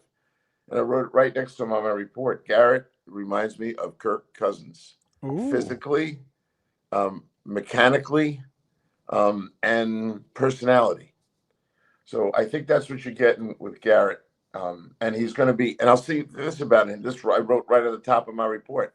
What you see is what you get. He does not, most of these guys, you got to project, well, what are they going to be able to do? How are they going to grow? Like the kid from Arkansas, Green, it's all potential stuff. I think with Garrett, that's who he's going to be, and you're going to be able to play with him. So he's the best of the group. I like the Illinois kid, Altmaier. You and I talked about him mid-season. Mm-hmm. Kind of a winner guy, and that ends the quarterback thing. I think the Green kid is, at the end of the week, what do I think? I think he is clearly more experienced than Richardson was going into the Colts. But at the end of the day, there's still stuff that troubles me about him. He's a developmental player. He could end up being like Hooker was and never really grow to it. But nice enough kid, works. He thinks he works hard. I asked him this question, David. I said, how do you like to study? Alone or with a coach or with a teammate? And he had to pause to think about the answer, which told me something. And then he said, yeah. And then he said, well, I kind of like to start out with a coach so I know what I'm studying. And then I like to be alone. And I said, stop being alone. You're not good enough to be alone yet. Alone is for the veterans. You are in a developmental phase, and you could make a mistake by being alone. Pat Kirwan from the Senior Bowl in Mobile, Alabama. The major practices are done. There'll be a workout today, a game tomorrow. All right, very quickly, back to Nussmeier. You mentioned Kirk Cousins, who I believe went in the 4th round. Is that kind of, when you look at him, is what you see? Because this was a kid who 5 months ago, Pat, was thought of that he might be the first quarterback taken in the draft. And I think his skill set is a Friday selection. I'm curious, when you look at him, if, we were in the same front office together, when are you thinking of taking him? Yeah, I'm thinking I would love to grab him in the 3rd round. I would never let it get to Saturday. And the difference between Kirk and this kid in regards to draft entry is strength of the draft. This is not, as you pointed out, a strong draft. So you got to take him earlier. Rick Neuheisel was with me for the last 3 days. and Rick said, you know, at the bottom of the first round, you're going to have a hard time passing because you might realize we'll never see him in the second round. So there's people that feel that way. And I think it's because after the Indiana kid, he might be the next best guy. And he might be the best guy overall. But I don't think he can get to Saturday. I don't even think that's a debate for me. And I think him coming here and performing as he did, and I know he killed it in the interviews, David. There's nothing you can bring up to that. And he did spend time with me telling me all the quarterbacks he knows real well and that he models stuff after. He spent a lot of time with Dak Prescott when his dad was in Dallas. Well, and also I think he's been to multiple Manning academies. I mean, his dad's a longtime coach. I mean, you know, he shouldn't be intimidated by anyone and everyone. He's been in every situation you could be in for the last 10, 12 years. Yep. And so they're hard to find anymore to be groomed that level. So, yeah, all right. The first one. This may be an awkward question, but when you go to Mobile, obviously front offices and new regimes get together and people start talking about things. I'm curious, what topic or topics have been the water cooler gossipy stuff that the organizations have on their mind when they're not scouting these players? I mean, because you have gotten in the past, you've been on the sidelines in Mobile and you've gotten a read on, ooh, wow, this is important to these guys. Ooh, I think they're going to try to change this. I'm just curious, is there any hot button topic in Mobile not involving the players? Yeah, great question. And there is always that kind of stuff. And, you know, I'm lucky enough to have enough friends that are in situations where they can talk about it. So still talking about the tush push. And I said to them, I brought it up, not them, but they wanted to talk about it. I said, look, I made a mistake. And I've said it for 2 years. I kept talking about it's not a safe play. The reality is it's not. You can't legislate. You can't officiate it. You can't really see. And now they all have seen all the mistakes and the things that aren't called and quick jumps by guards and all that. So I think there'll be a push, no pun intended, to eliminate that. That's the first thing on the rules side. Other things that I think are getting talked about, well, for sure, the 10 coaches that were fired. And some of them are marquee name guys. And I talked with Jim Harbaugh yesterday, and you know, I said, you know, your brother probably shocked and probably depressed and all that, but by now he's excited. And he goes, he is. And you and I know that you get a change is good sometimes, and you don't want to change, but when you do change, and he's got himself a lot of leverage. So talking about coaches and who's getting the jobs and how many veteran coaches are getting head coaching jobs. And I think it's because owners are seeing this as, I don't have 5 years. I don't want to make the mistake. And I think they brought the salaries down enough that they feel like they can approach these veteran guys, not in the case of Harbaugh so much. I think guys are feeling very upset for Sean McDermott and don't understand it and don't know really. I talked to Brady yesterday for a while, and, you know, he's got the job now. But I said, it's got to be extremely awkward for you. And he did say it. He goes, I was part of the losing too. But when it came right down to it, the owner thought this was the guy. And I said, you know, Joe, I'm happy for you, but there's this notion that, well, Buffalo always gets to the playoffs. And now you're here to get them over the top. I said, that's an awesome, ridiculous, unrealistic responsibility. There's no guarantee you're just getting back to, because they think up there that, well, we're that good and Josh will always drag us into the postseason. We just need a guy who makes better game day decisions in the big games. And I think that's the tag that got put on him. Those things, you know, I get a chance to talk about. I have friends at a couple of organizations that think it was I'll leave it at this. You'll figure out who it is. It was necessary to overhaul the building.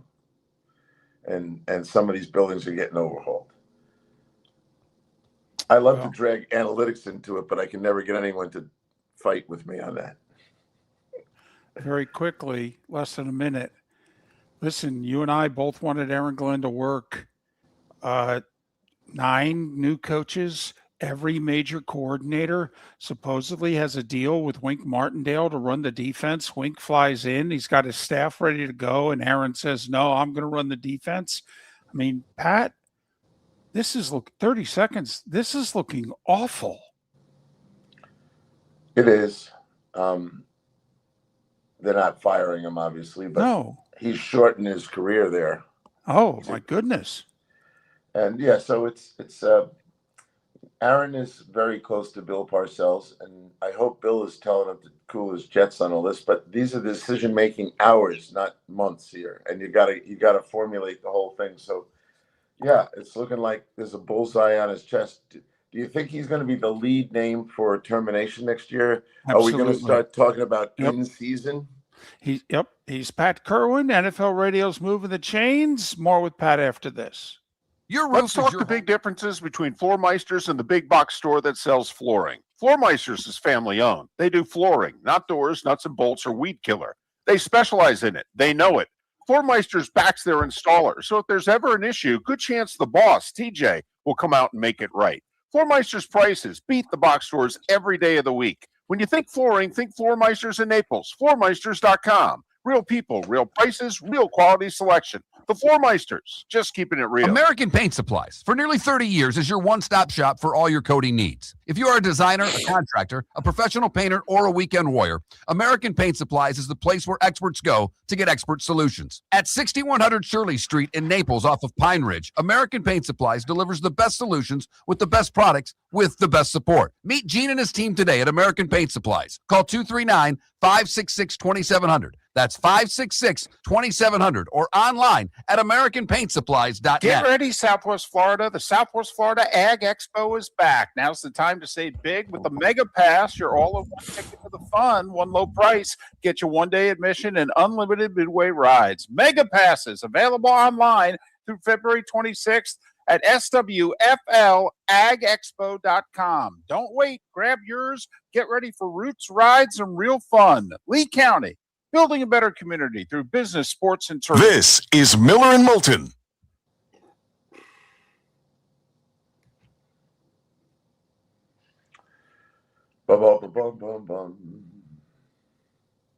And as I keep telling you, if you need me extra days, just call. Especially I'll be at the Super Bowl all week, and I don't care.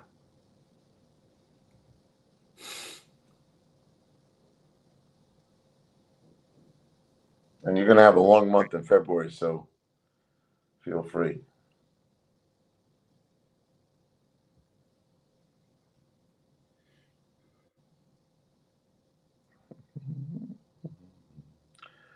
I tell you, quarterbacks are going to have a hard time in this game tomorrow because these defensive lines are good.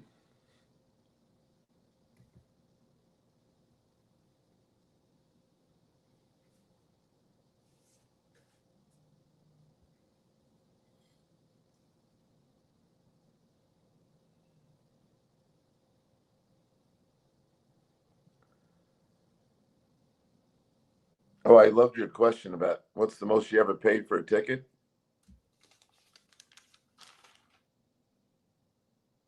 Oh, he doesn't have his headset on.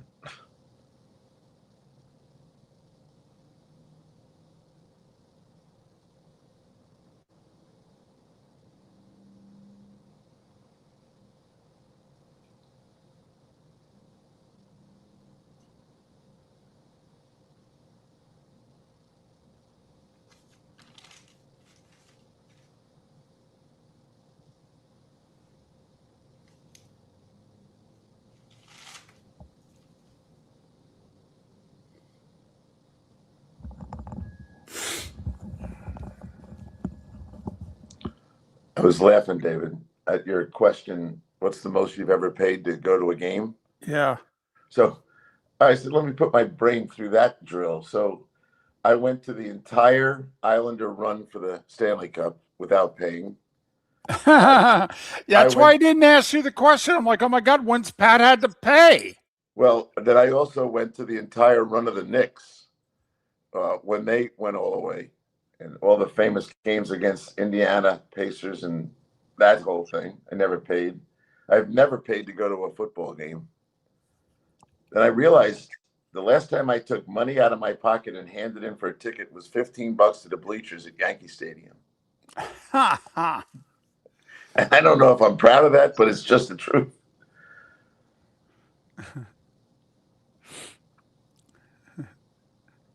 Yeah. I was going to say the answer to the question for you is the most amount of money you've paid was probably parking at a Blades game. That's true. I'm trying to think. Although the tickets Hold that on. you have come, You with eliminated parking. the parking. I ticket. know, but when we were first doing the tickets, I don't think we had the parking. I think the first year you had to pay to park. Yep, that was it. And then we made it. Lucky so news that, there. It used to be $10. Now it's 15, but it was 10, which right. keeps the bleachers at Yankee Stadium in first place. That's true. Although I used to love to go to Yankee Stadium, sit in the bleachers. That's okay. I'm guessing when you paid $15 to the bleachers, I'm trying to think, was that before the renovation in the mid-70s or after? It was after. And gotcha. I remember when I was in college, I would just jump on the train and go over to the game with my brother, Billy. We like to go. And then it was $5.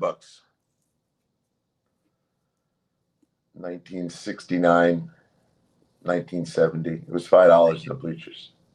Oh, and the place was empty too. Those Yeah. were the bad years. Yeah, we didn't care though. We figured. No, I went to Shea numerous times with awful Mets teams in the late 70s, early 80s. Didn't care at all. Nope. Because, I was cheering for the Yankees, but I was expecting home runs from the other team, especially in the right field bleachers. Right. Which is just a foul. It's just a shot out there and it can hit it every time. Oh, what's the guy, the famous old announcer that you say hit the fair pole? You never say you'd hit the foul pole. About 10 seconds, boys. Oh, I'll think of it. Anyway, he's living down here and he goes to the same dentist I go to. Huh. You know him. He was famous. Radio and TV. Welcome back to Miller and Moulton. Text the guys what's in your mind at 21,000. That's 21000.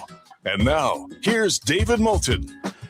21 minutes past the hour, remaining 10 minutes with Pat Kirwan of NFL Radio's Moving the Chains and CBS's NFL Today show. Pat joining us, as he always does, courtesy of Pinchers, Tampa to Key West, all points in between, Pinchers where you can't fake fresh. All right. So if you want to go individual players, even though we may not know them, but how about position groups? Position groups that have looked good at the Senior Bowl have been? Defensive lines first, and agreed upon by coaches that are here and general managers that you're going to find real opportunities to draft players. There are big defensive tackles that can run, and there's the outside guys with pass rush skills. They're going to put it all over this offensive line, I think, during the game. The Oklahoma, if you want a 3 technique because you're in a 4-3 defense and you need a guy to be penetrating the B gap, the kid Moulton from Oklahoma has done a terrific job and has kind of emerged as that 6'2", 295 bullet. He was unblockable on the stunt fronts, but he's not built for a 3-4 front. Rushing the passer, that Dennis Sutton kid out of Penn State, Danny, he had a nice week of explosion. Max Llewellyn, if you're looking for a guy that can play all the spots up front, the kid from Iowa will definitely be like a 4th round pick. Here's the tag to paint a picture. He is exactly what the Detroit Lions head coach loves, that kind of lunch pail guy. So those kind of guys. Jackus from Illinois has had a nice week. Zion Young from Missouri can rush the passer. Derek Moore from Michigan getting off the ball. Spent some time yesterday with L.T. Overton from Alabama. And he played 3 technique this year, but he's also played outside. He wanted to play outside at this game. He's athletic enough, and he's 282 pounds. So you're going to find guys. The best linebacker I saw was from Pittsburgh, Kyle Lewis. Oh, my goodness. He's a will backer, and he is everyone's playing that 4-2-5 defense. Right. That guy, he has feet like a safety. He is a zone closer. He made so many plays on balls that the quarterbacks all thought were open, and he would close on the ball and knock them down. He's a good linebacker. I would love. And what was the comp to him? Who's the guy who played for Tampa Bay for 20 years? He's just finishing up his career. Levante? Levante was and this came from a coach. I said, who's Louis remind you of? He said, Levante. Wow. So keep your eye on that guy, number 31, if you're going to watch the game. Two receivers I liked that I thought were good every day of the week was Malachi Fields from Notre Dame and Jacoby Lane from USC. Wouldn't you know it, those two schools. The best center, and maybe a guy that I think could start opening day, is the Slaughter kid from Florida. He was phenomenal. I talked to him for a while, too. Here's a guy that he's got a shade nose tackle to his right side, and they've called for an inside zone run to that side. Now, a lot of teams check out of that run because they can't get a block on the guy. He blocked that guy all week, and it was just phenomenal. And he not only would hook him and kind of log him the way a real pro would do it, he also would drive the guy over the hole if he felt like doing it that way. So Slaughter is a phenomenal-looking inside, and no one cares about centers until you don't have one. That guy can start right away. So we talked about this is not going to be a good or a deep quarterback class. Is there another grouping at the Senior Bowl in which you're like, I don't know about this? Well, enough guys have walked away from the game. They had 30 no-shows to start the week.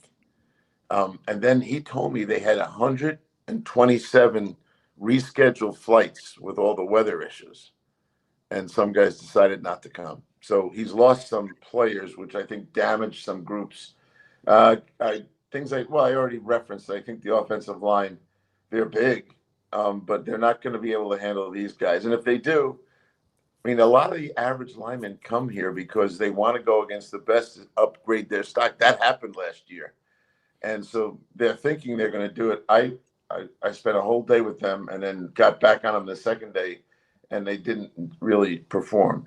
Oh, tight ends. I love the Stanford tight end. And I love the Houston tight end, Tanner Kozel. He had a tremendous play yesterday, but he's big, athletic. I mean, and it's so funny following the colleges, David.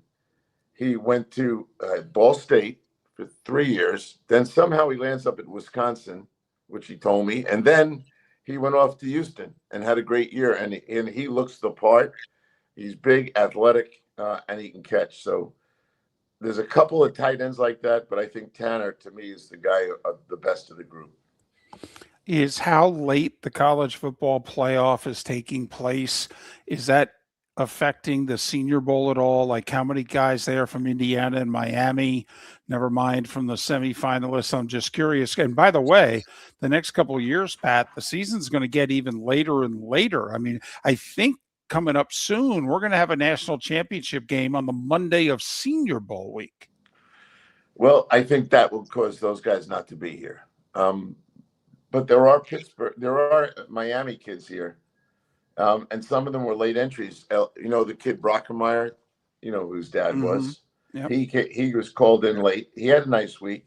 But I asked him about that. And he said, to me, it was just getting ready for the next game, which he said, now I feel like I just finished a pro season. They played 17 games. So there's 2 or 3 Miami guys here. The running back, Black from Indiana, is here. Late entry. And he told me, I hope you watched him as much as I did at Indiana, because I was fascinated by Indiana. He's a little fire plug. He's strong as could be. And I kind of think of him as a 4th-round pick, maybe a 5th-round pick, because the running backs seem to drop. But he told me he wasn't even invited to the combine. Wow. I don't get it. That's interesting. Well, I said, there's no hiding you because you're the national champion. Everyone saw you. And he rushed for over 1,000 yards. And he's got pretty good hands, but he's also a tenacious little blocker. To me, if someone, he did say to me last thing, I said, who are your 2 favorite guys in pro football? And he said, the 2 guys from Rutgers, 7th-round picks and tough. I was going to say, those 7th-round Rutgers running backs are having very nice careers. All right, got about 3 minutes here. you last year were involved in trying to advocate for Marty Schottenheimer's candidacy for the Hall of Fame. We've talked Hall of Fame a lot, your show, our show. All right. What will the fallout, if anything, be from what is transpired this week? Is it just a bad week of PR and nothing's going to happen, or is a change of some kind going to be made? Well, I think the two of us, I can't speak for you on this, but I think we'd like some change. But I don't think there'll be any change. Where I think the change might come is the voters. I think that we'll see them assess the voters. And I don't know, should you be a voter? Here's a question back at you. Should you be a voter if you're not actively involved in the National Football League as a writer or a TV person, media, any kind? Because we have guys now that are on there that haven't worked in a while. So I do think there'll be some, and I think there was an intention to change some of that too, before all this happened. But I asked myself, I said, I'm embarrassed that Bill didn't get in on the first ballot. And one of the guys said, well, he just voted for the senior players because it was their last chance. We need the same thing we had a couple of years ago. We need a clean out of just older guys. And we ought to put 10 of them in and stop confusing the voters about those guys versus Belichick. And anyway, and last thing before you throw me off here. Could any coach ever go on the first ballot after Belichick didn't? What coach? Andy Reid? No, he doesn't have the Super Bowls. What coach? You know, the coach is kind of important. And if we put ourselves in a system where we can't figure out why Belichick gets in there and 11 guys decide not to vote for him, I'm embarrassed by that. But I mean, someone said he wouldn't vote for him because of Spygate. Yeah. There were a few who said that. How about this? 10 seconds. Do you think the one change that the Hall of Fame could make, it's their rules, they could make every ballot public? Do you think they'll do it? Nope. They will not do it. And I looked, I enjoyed they wanted me to stay. I just didn't have the time. It's a commitment that I didn't have the time to make at all. And I said, if I ever retire from something, quit one of my jobs, I would like, and they said, you're welcome back if you want to do it that way. But they're not going to do those kind of things. But I do think they could change the roster. He's Pat Kirwan. NFL Radio's moving the chains. He's at the Senior Bowl in Mobile, Alabama, and he joined us once again courtesy of Pinchers. Pat, safe travels. Stay warm. Thank you very much. I can't stay warm. Let's talk the big differences between Floor Meisters and the big box store that sells flooring. Floor Meisters is family owned. They do flooring, not doors, nuts and bolts, or weed killer. They specialize in it. They know it.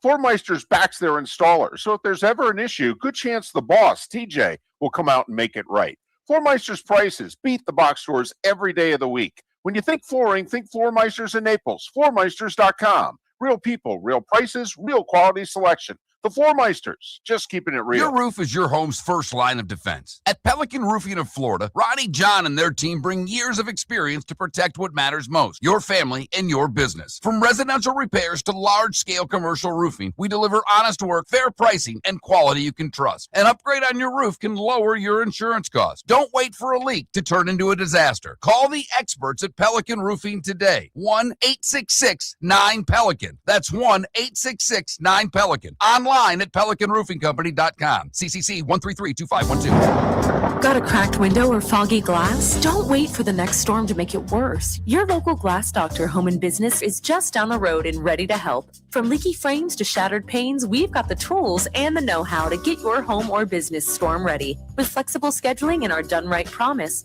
you'll be in good hands. So before or after the weather hits, call your neighbors at Glass Doctor. Glass Doctor, Glass Doctor.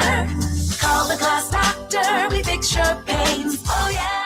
American Paint Supplies, for nearly 30 years, is your one-stop shop for all your coating needs. If you are a designer, a contractor, a professional painter, or a weekend warrior, American Paint Supplies is the place where experts go to get expert solutions. At 6100 Shirley Street in Naples off of Pine Ridge, American Paint Supplies delivers the best solutions with the best products with the best support. Meet Gene and his team today at American Paint Supplies. Call 239-566-2700. That's 566-2700 or online at AmericanPaintSupplies.net. This is Miller and Moulton.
Doing all right, buddy?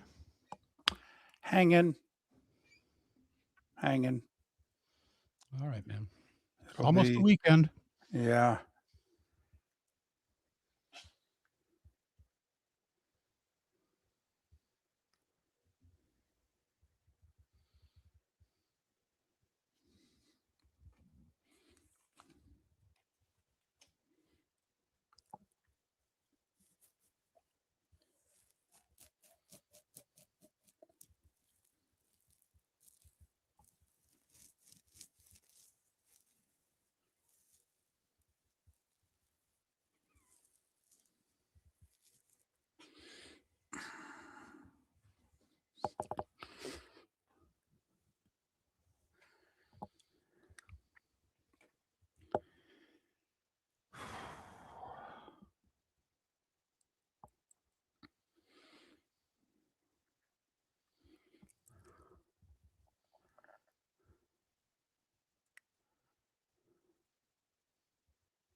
Kind of wanted to ask Pat about the rumors are circulating on Vikings social media about them making a blockbuster offer to the Bengals for Joe Burrow. I don't know if you heard that one, but I didn't.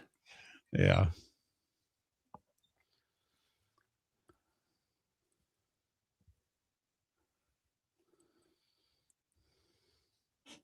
All right, about 10 seconds here.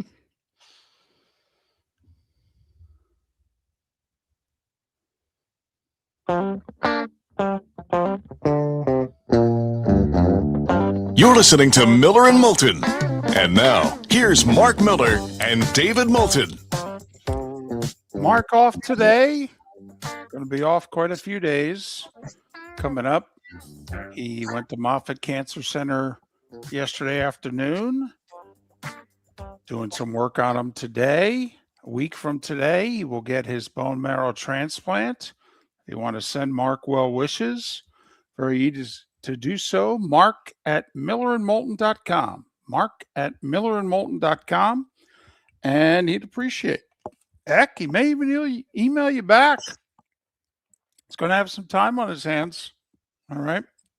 Bet he goes a little stir crazy over these next few weeks. So Mark obviously will return to the show as soon as he can. And yeah, Mark seems like the kind of guy who would struggle being laid up for a long period of time. Yes. Right? Yeah. I do think that's something that Miller and Moulton have in common.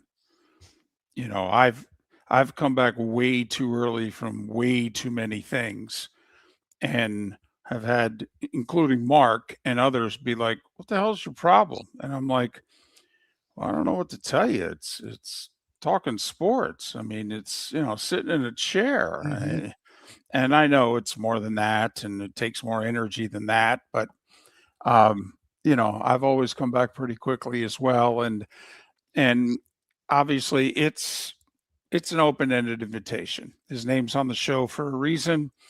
He'll, you know, he may just, I have a feeling the first 3 weeks of February, he'll just periodically show up, do a segment, do an hour, what have you. And he has to find out what they'll let him do, where he doesn't get yelled at by the doctors and nurses. You know, I mean, Mark already knows you can't honk off the nurses. Got to get them on your side. True story. So that's number one. But, you know, he'll figure out what he can and cannot do. There's, you know, he's already had a couple doctors. One who's like, oh, yeah, do the show as soon as you can. And another's like, I don't know. You might be laid up for a while, more than you think. So we'll see how it goes. But Mark is, you know, he has an eventful day today. And it's a week from today that he gets his bone marrow transplant. And so Mark at millerandmoulton.com, email him, send him your well wishes. And, you know, I've left it up to Mark. I don't know if there's going to be an address. Flowers are a no from what I've been told. Moffitt does not want flowers.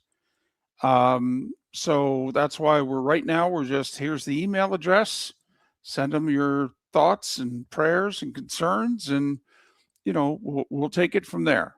You know, believe me, I don't want to keep Mark from getting the love that he can get. It's just that right now, you know, it's pretty simple. We all have to be at arm's length and just hope everything goes well a week from today.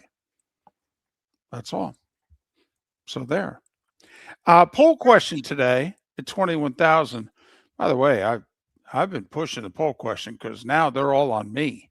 You know, Mark usually does the poll question, and he's the one who posts it. Now it's all on me.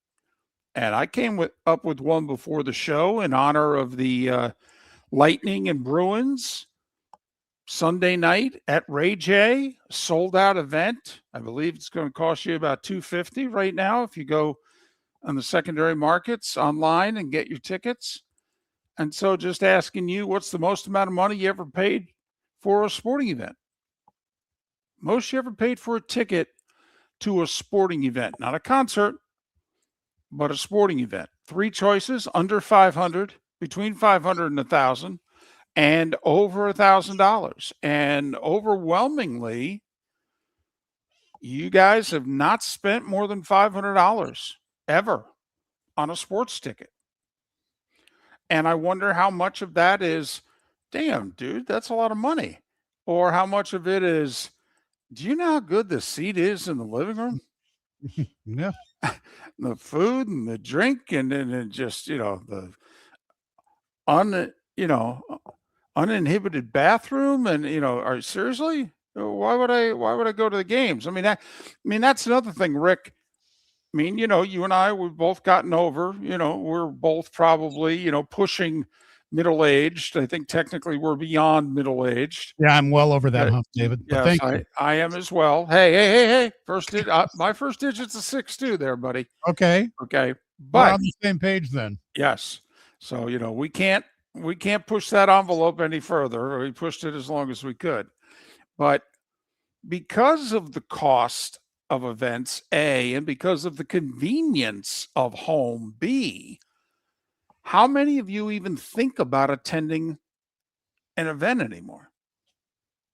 Or do you just assume that, no, man, I mean, like, Rick, let me ask you, not counting minor league baseball, minor league hockey, okay, when's the last time you went and saw a major league sporting event, NBA, NHL, Major League Baseball, NFL in person? It's been a while. It was 2022. I went and saw the Minnesota Timberwolves play the Miami Heat. Took my son, huge Timberwolves fan. Yes, he was. And we had it was great. We didn't get great seats. I think they were like $80 or $90 maybe. Now we have to have disabled seating, but it was like right up on the top row, and it was great. I don't mind that at all. Okay. So it's been, 3-4 years. At least. Yes. Yeah. Okay. And so, that could be another poll question next week. When's the last time you even went? I mean, let's face it, we say it because it's true. It's a TV show. I mean, these are all TV shows.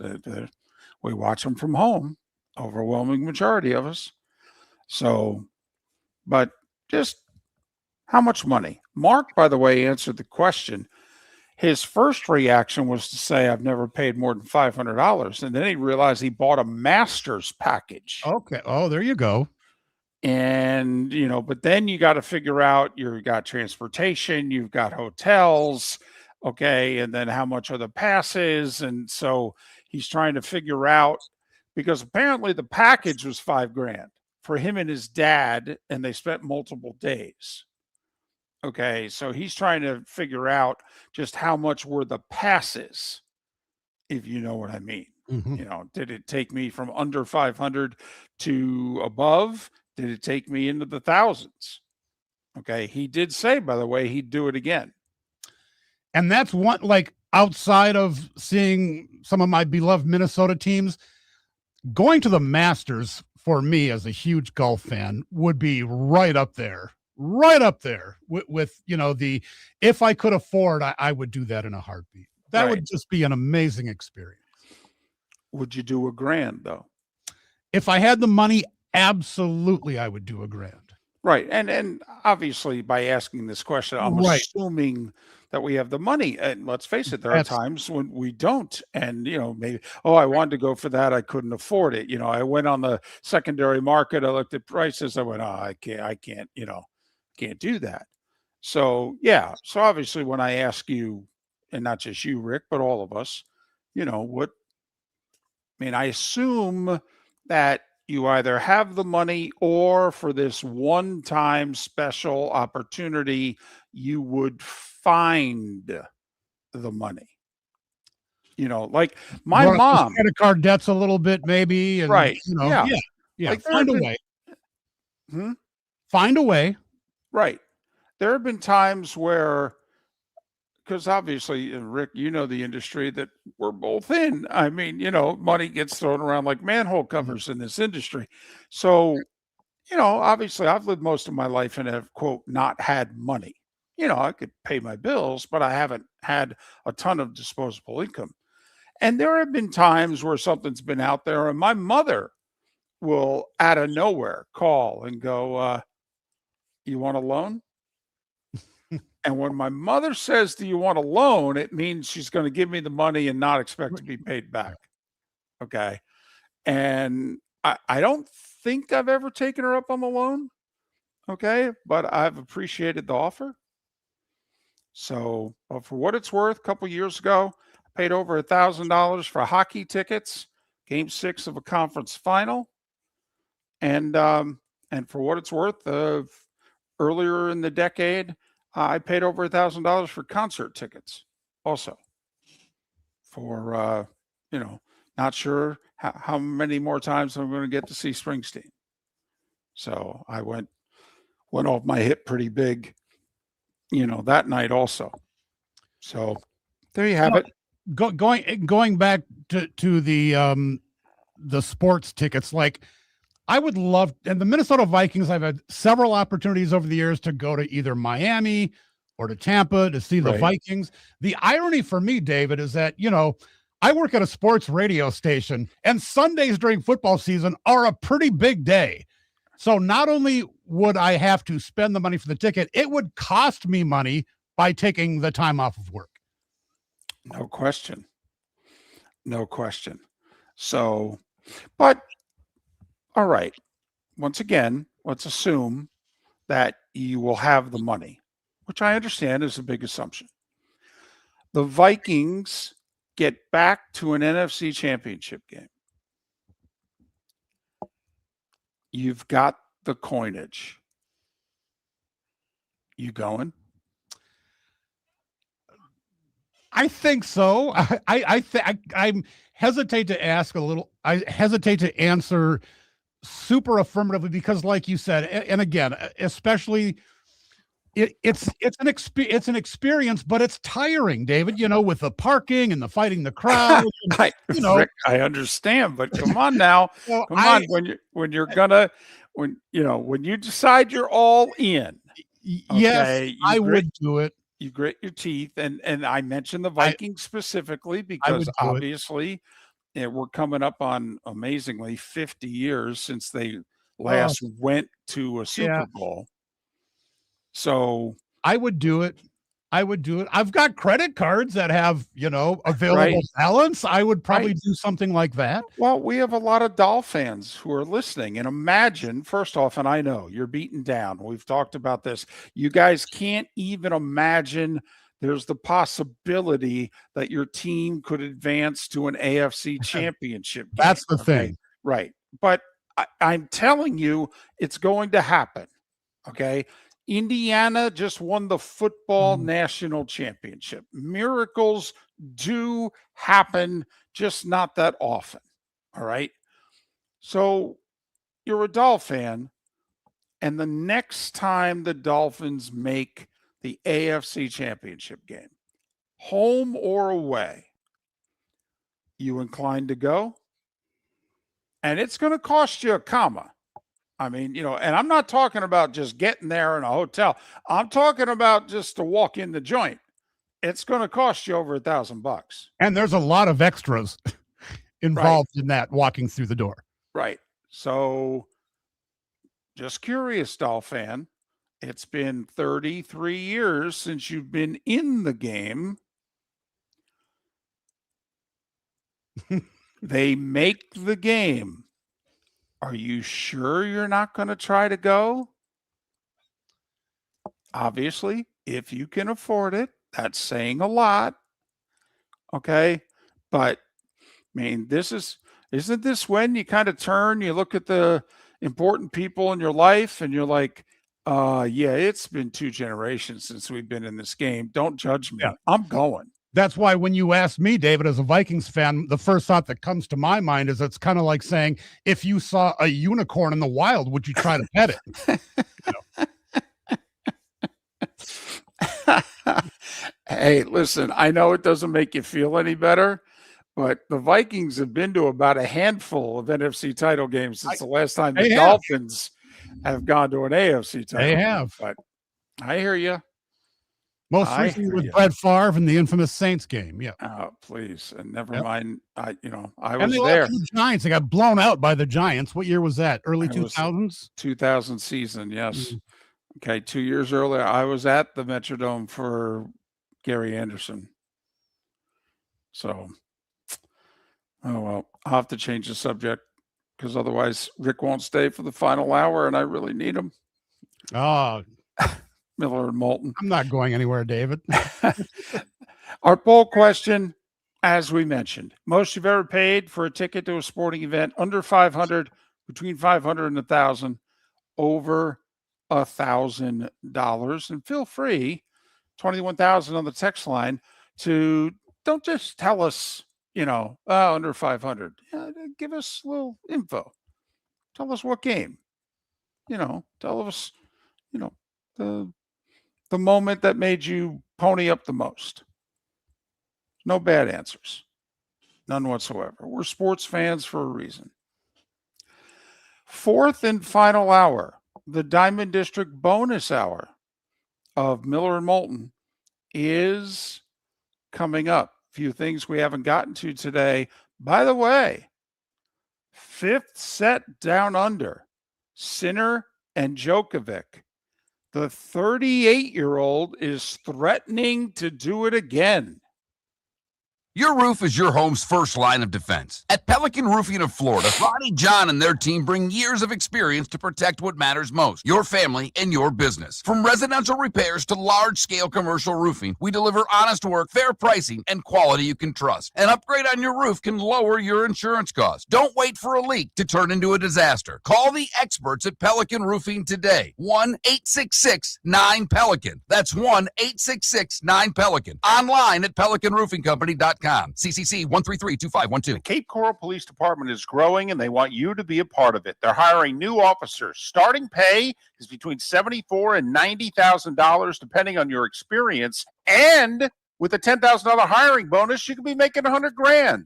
Enjoy paid holidays, off-duty details, plenty of OT opportunities. They're also hiring dispatchers and professional staff. So go to capecops.com. capecops.com. Be brave, be best. Be Cape. Mark Miller for Sleep Treatment Direct. They are helping me with sleep apnea. And by helping me, I mean curing me. No more CPAP machine. No more snoring. No more tossing. No more waking up exhausted. Their expert team got me the right treatment, fast and hassle-free. If you want to feel energized and get rid of your snoring, call Sleep Treatment Direct today. 444-1741. That's 239-444-1741. Sleep Treatment Direct. Sleep safe and sound. Let's talk the big differences between Floor Meisters and the big box store that sells flooring. Floor Meisters is family owned. They do flooring, not doors, nuts and bolts, or weed killer.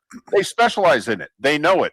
Floor Meisters backs their installer. So if there's ever an issue, good chance the boss, TJ, will come out and make it right. Floor Meisters prices beat the box stores every day of the week. When you think flooring, think Floor Meisters in Naples. Floormeisters.com. Real people, real prices, real quality selection. The Floor Meisters, just keeping it real. For 22 years, we've been more than just a jewelry store. We're your neighbors at the Diamond District. From custom design and expert repairs to gold buying, appraisals, and spa treatments for your jewelry, we do it all right here in the store. Whether you're creating something new or bringing new life to a family heirloom, our team handles every piece with care, craft, and experience. 22 years of dedicated service only at the Diamond District.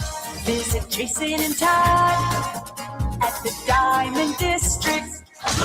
Hey, football fans, Jimmy the Beef Guy here. This is coming up fast. Wait, did you just beat me? You mean I can't say soup? Whatever. So, guys, if you're having a football party, don't wait till last minute. Remember, guys, our beef packages come with the beef, the gravy, the bread, the peppers. All you have to do is heat and serve. So call me now or stop in one of our 2 locations in Bonita Springs or Fort Myers. And again, guys, please don't wait till last minute, man. Put your orders in now.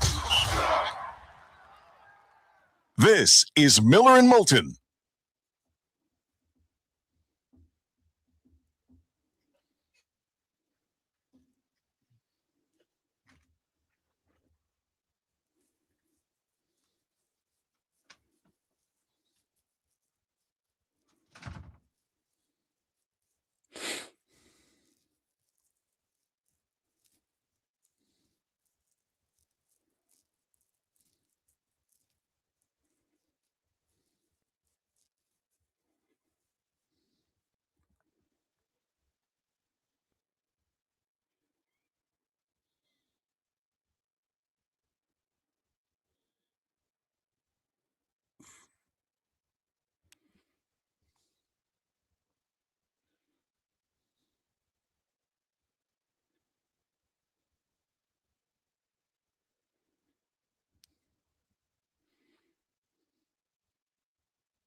Yeah, I got to figure out a way to get rid of this.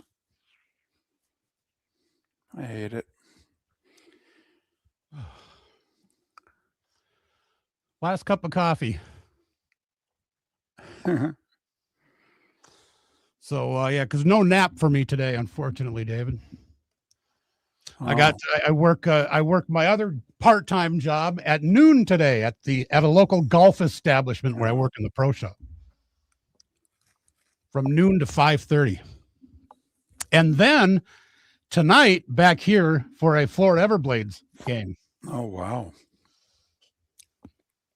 So it's a good day for coffee. I was going to say, hope the game's exciting because you could doze during that sucker. Oh. Well, probably more coffee tonight. Oh, I'll get through. I'm young and spry. About 10 seconds here.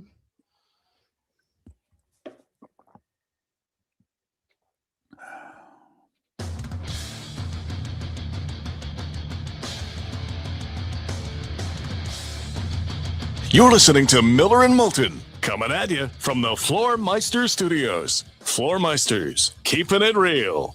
And now, here's Mark Miller and David Moulton. It is the bonus hour, the Diamond District bonus hour, final hour of our show, final hour of our week. Mark not with us, not going to be with us for a little while. If you want to send Mark some well wishes, Mark at millerandmoulton.com, Mark at millerandmoulton.com.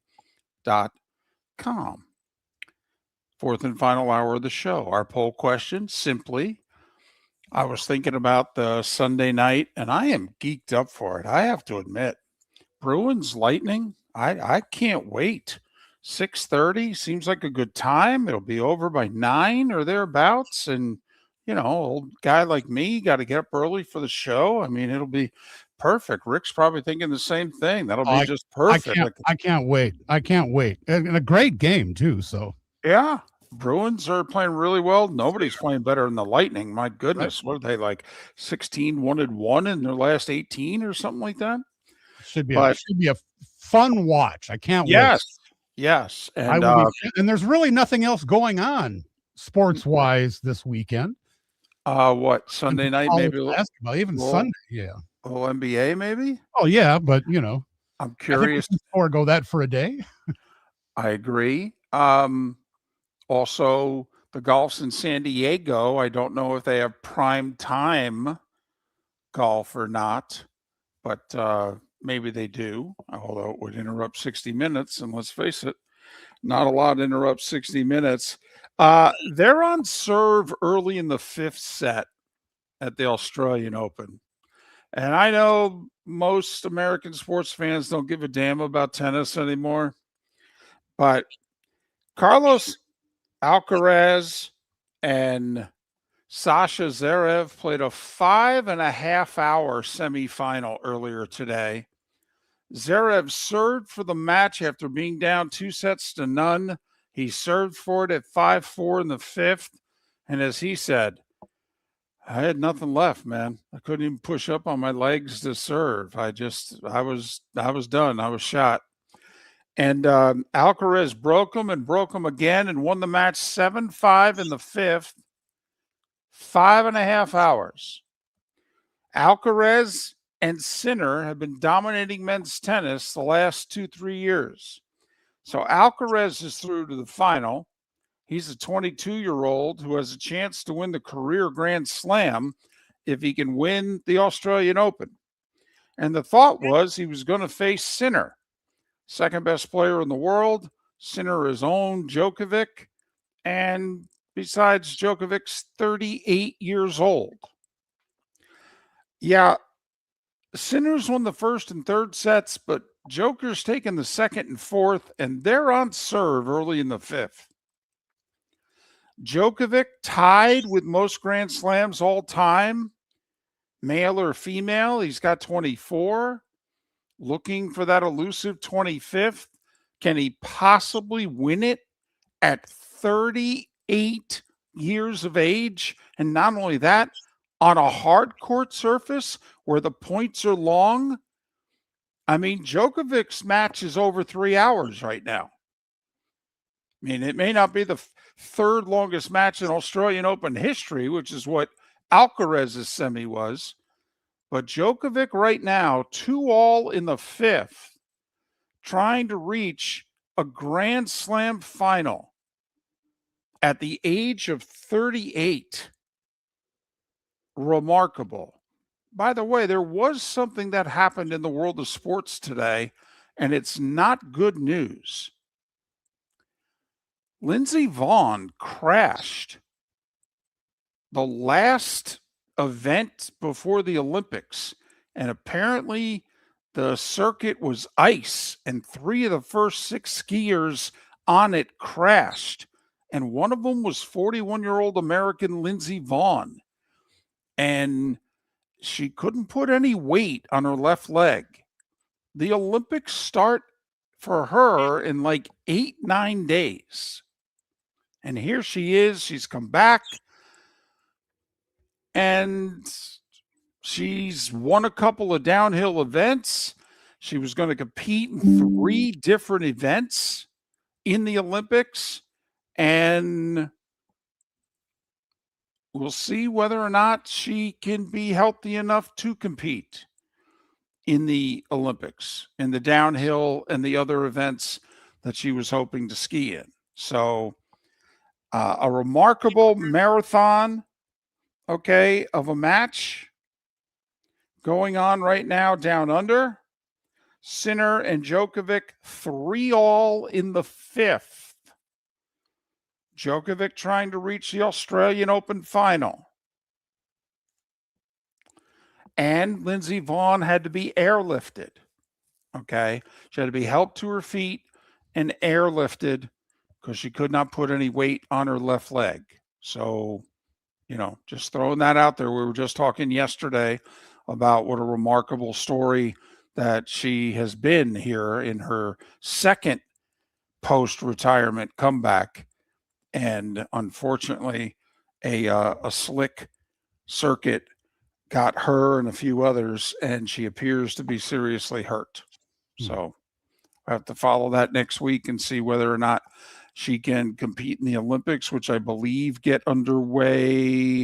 Is it Thursday or Friday next week officially? Sounds about right. So, by the way, usually they figure out a way to not have these two on top of one another, but NBC's got the Olympics and NBC's got the Super Bowl. Sunday night Olympic watching is a monster ratings night, but they can't put the Olympics, right? I mean, I think they're going to show Olympics in the morning. Now, you may get it live because it's in Italy, and that's a 5-6 hour time difference. So, noon our time is 6 o'clock over there. But, obviously, it's the Super Bowl. They got to pay the bills and then some. But so NBC with the Olympics and the Super Bowl on the same day. Wow. That's unusual. See how that goes. Just how much of us are watching something on USA or CNBC or whatever the case may be. The Puppy Bowl, maybe? That's jumped the shark for me, but it hasn't for my wife. I was going to say the same thing. My wife loves watching it. Loves the Puppy Bowl. Way better than the football. Unbelievable. We'll get into the Seahawks and Patriots next week. Okay. And I guess a few folks are pointing out also that after the Super Bowl, they will go straight into a couple hours of Olympic coverage. So, not going to be the bump for the late local news for NBC affiliates around the country. They're going to be running the Olympics instead. 21,000's text line. Whatever's on your mind, send it our way. Our poll question: most amount of money you've ever spent to buy a ticket at a sporting event. Under 500, between 500 and 1,000, over $1,000. The majority of you, it is under $500. Good for you. Good for you. I feel like the fool because I've spent over 1,000 on a ticket. So that doesn't make you a fool, David. You know, it makes you a fan. Yeah, I thought there would be more who would jump in my end of the pool, but 62% of you are less than 500. A quarter of you are between 500 and 1,000, and only 13% of you have made sure to spend 1,000 or more to purchase a ticket to a game. So I have to ask you, because you mentioned it was the Rangers game 6 in the Eastern Conference Finals. Yes. And they lost the game and they were eliminated that night, correct? Correct. I saw the handshake. Yep. Did that make you like regret it even in the slightest? Well, you can't guarantee the outcome. Well, of course, but you know, I bought the tickets. Was there a second of what did I do that for? Well, I bought the tickets when they were up 2-1. And so I was hedging my bet that they were going to be up 3-2 when they played the Panthers at Sunrise and have a chance to go play for Lord Stanley's Cup. So, and I knew if they were to play for Lord Stanley's Cup, I was not going to be able to go to New York City and get tickets. And as it turned out, they would have played Edmonton, and I wasn't going there either. So I thought this was the best chance. And it's been over 30 years, Rick. And that season, it had been 30 years. So that's the other thing. There was some karma going on. There were similarities to the 94 run in 2024. And so, yeah, it was happening, Rick. It was happening. In your New York sports fandom, are the New York Rangers probably top of the hierarchy? They're ahead of the Knicks. I don't know if they're ahead of the Mets. And the Giants owe me nothing. So to me, the Giants are on the side. The Giants they're the one team that has fulfilled their fan obligation. They owe me nothing. It's really down to the Rangers and the Mets. And I was 28 when the hockey team won, and I was 20 when the baseball team won. And that's really what I'm looking for, Rick. If the Knicks ever win it, I was 7 actually when the Knicks last won their title. And of the 4, they're clearly 4th. So but they're about as close right now as they've ever been. Oh, there's no doubt. Yeah. Yeah. In a long time anyways. Uh-huh. But I wouldn't pay $1,000, I don't think I would to see the Knicks. Mets, Rangers. Yeah, I think I'd go off my hip again. I would mean a lot to me. Starting to get a little angry at both of them. It's kind of like, seriously, boys. Okay, been over 30 for the one. It's been 40 for the other. Come on now. Come on, not asking much. I'm only asking one more. One more. That's it. Now I'm getting depressed. Good, bad, and ugly. What's on tap? Today was the day one coming up. Your roof is your home's first line of defense. At Pelican Roofing of Florida, Ronnie John and their team bring years of experience to protect what matters most, your family and your business. From residential repairs to large-scale commercial roofing, we deliver honest work, fair pricing, and quality you can trust. An upgrade on your roof can lower your insurance costs. Don't wait for a leak to turn into a disaster. Call the experts at Pelican Roofing today. 1-866-9-PELICAN. That's 1-866-9-PELICAN. Online at PelicanRoofingCompany.com. CCC 1332512. Let's talk the big differences between Floor Meisters and the big box store that sells flooring. Floor Meisters is family owned. They do flooring, not doors, nuts and bolts, or weed killer. They specialize in it. They know it.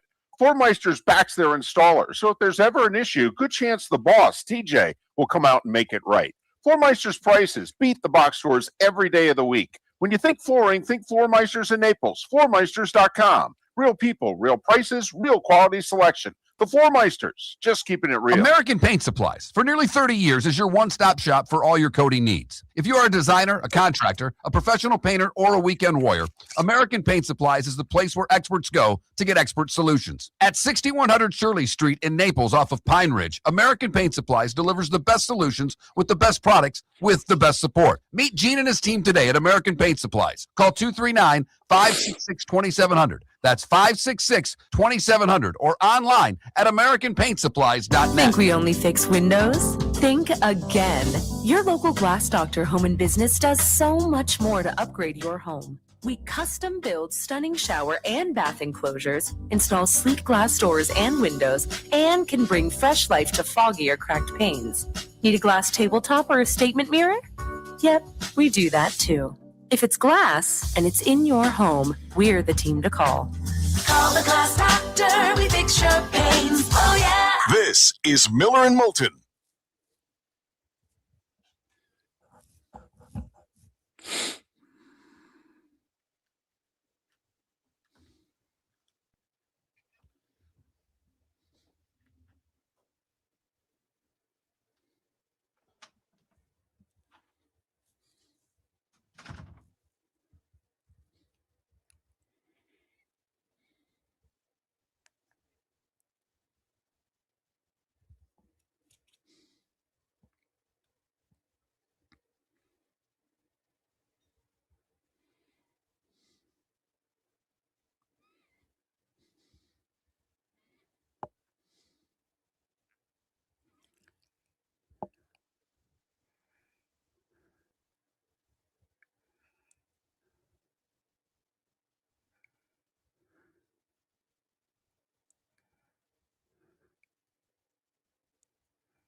Oh, God, I saw.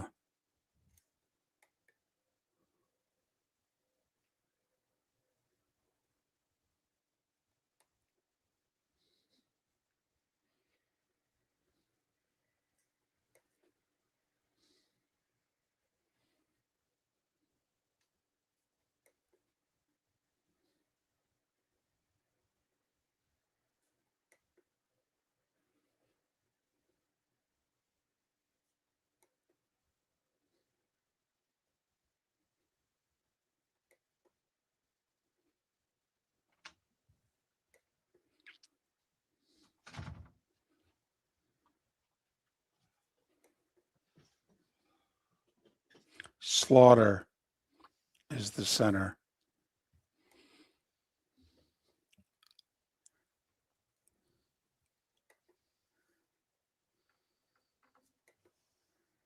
Uh-oh.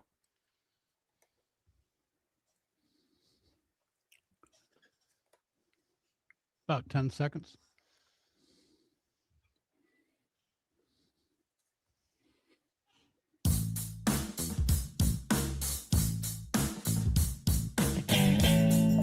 Welcome back to Miller and Moulton. Text the guys what's in your mind at 21,000. That's 21000. And now, here's David Moulton. 21 minutes past the hour. Good, bad, and ugly. What's on tap today was the day one. Some final thoughts. All coming up in a little more than 15 minutes time. Djokovic with the break on Sinner. 4-3 Joker serving. Fifth set to advance to the Australian Open final at the age of 38. Unreal. Some amazing stamina right there. Unreal. This match, I think, is approaching 4 hours. Now, it was suspended for a short period of time at a set apiece. And I don't know if that was to close the roof or what that was. But the match was suspended at a set apiece, and then it resumed. And Djokovic is just held. He's a game away. He's a game away from the Australian Open final. Forget the fact that he's going up against Sinner, best or second best player in the world these last 3 years. But Djokovic had a walkthrough in his fourth round and lost the first 2 sets of his quarterfinal match. Now, he was up an early break in the third set, but his opponent had to retire because of injury. So it was ironic that here was Djokovic showing up for his semifinal match today. He hadn't won a set since the third round. He didn't have to play his fourth round match, and he was getting his butt kicked in his quarterfinal match by the Italian Musetti. And now he's up 5-3 in the fifth on Sinner. Now, it should be pointed out, in the other epic semifinal today, Zverev was up 5-3 in the fifth on Alcaraz. And Alcaraz won the last 4 games to win the match in 5.5 hours, 7-5 in the fifth. I know it's tennis, but this is beyond tennis. This is arguably the greatest player that ever played, male or female, by the way. Doing something. I mean, Alcaraz is 22, and Sinner, I believe, is under 25. He's 38. I mean, yeah, Jimmy made the semis of the U.S. Open at 38. He also got straight setted in the semis by Courier. You know, Djokovic's a game away from advancing to the finals, beating one of the top 2 players in the world, a guy who's owned the Australian Open recently. This would be epic. Epic. And Alcaraz, who's the new flavor of the month on tour, like the Australian Open crowd was all behind him in his epic semifinal. Yeah, dude, you're the road team Sunday. I mean, come on. How in the world would that crowd not root for the old man? Rick, you were asking before, what is there to watch on Sunday? Let me tell you something. Yeah. I'm in. That'll be early in the morning, though, Sunday, right? It should be very early in the morning. Like it could be overnight. Right. Saturday into Sunday. Yeah. It's like a early morning. 11 or 12-hour difference, right? Like I believe the match is scheduled to start at 3:30 a.m. Eastern. Oh. On Sunday. Okay. Right? You wake up, it could be over. But I mean, I'm used to getting up early for the show. Not that early. But you would to watch that. Absolutely, I would. Yep. Oh my goodness. A guy going for his 25th major at 38? Yeah. Hey, listen, Serena, by the way, very quietly has agreed to be drug tested again. And it was like, well, what's she doing that for? Unless she's going to return and play. Aha. You have to enter into the testing program. And there's been video of her practicing at home. Now, I don't think she's going to play singles, but I think Serena's toying with the idea at maybe Wimbledon or the U.S. Open playing doubles with her sister. And how old are they? They've got to be in the upper 30s, right? Venus is mid-40s. Oh. I think Serena is also early 40s. Okay. Wow. Look it up here. I'm pretty sure she's in her 40s. Yeah, 44. Serena? Serena is 44. Wow. Right. So, anyway, so the old guard still got some life in them. Anyway, in that sport. Poll question: most amount of money you've spent on a ticket to a sporting event? Over 60% of you have spent less than $500. 25% of you have spent between $500 and $1,000.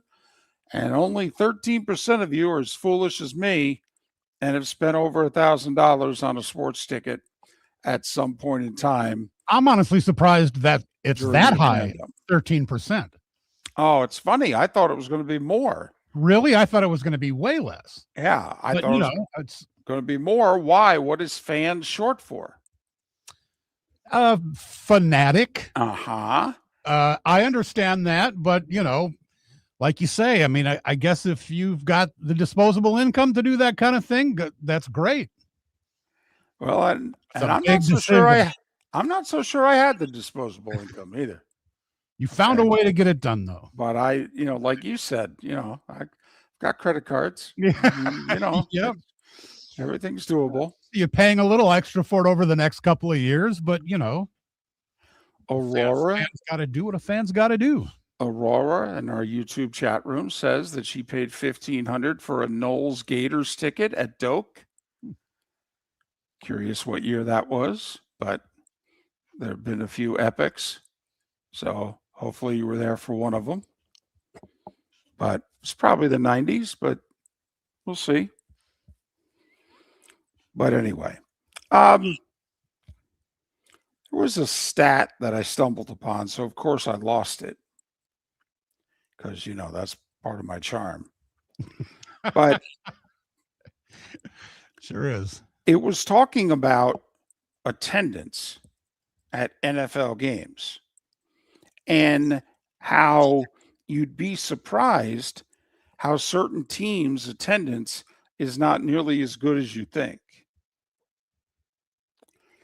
And what I don't think people fully realize, and why we are having new stadiums built at a lightning fast clip, is these stadiums are not as big as you think. They're not SEC football stadiums. They're not the Shoe. They're not the Big House. A lot of these stadiums don't even seat 70,000. And so, like, the team who sells the least amount of NFL tickets every year, it's the Chicago Bears. That's And surprising. obviously, They're they're not moving into new lacking stadiums fans. too. Right. But Soldier Field's the smallest NFL stadium. Listen, the Lincoln Philly's not that big. You'd be surprised average attendance. The Eagles are, often bottom 5 in the league. But that's just based on availability mostly, correct? Right. Yeah. Right. But if you're the Eagles, aren't you Yes. thinking we could use something Sell bigger? more. Yeah. Yeah. And again, that's why I'm sure the Bears are building a new stadium or planning it soon. Part of it. And by the way, apparently the state of Indiana is moving very fast to give the Bears everything they want. Good, bad, and ugly. What's on tap tables today when coming up? American Paint Supplies, for nearly 30 years, is your one-stop shop for all your coating needs. If you are a designer, a contractor, a professional painter, or a weekend warrior, American Paint Supplies is the place where experts go to get expert solutions. At 6100 Shirley Street in Naples off of Pine Ridge, American Paint Supplies delivers the best solutions with the best products with the best support. Meet Gene and his team today at American Paint Supplies. Call 239-566-2700. That's 566-2700 or online at AmericanPaintSupplies.net. Cape Coral Police Department is growing and they want you to be a part of it. They're hiring new officers. Starting pay is between $74,000 and $90,000 depending on your experience. And with a $10,000 hiring bonus, you could be making $100,000.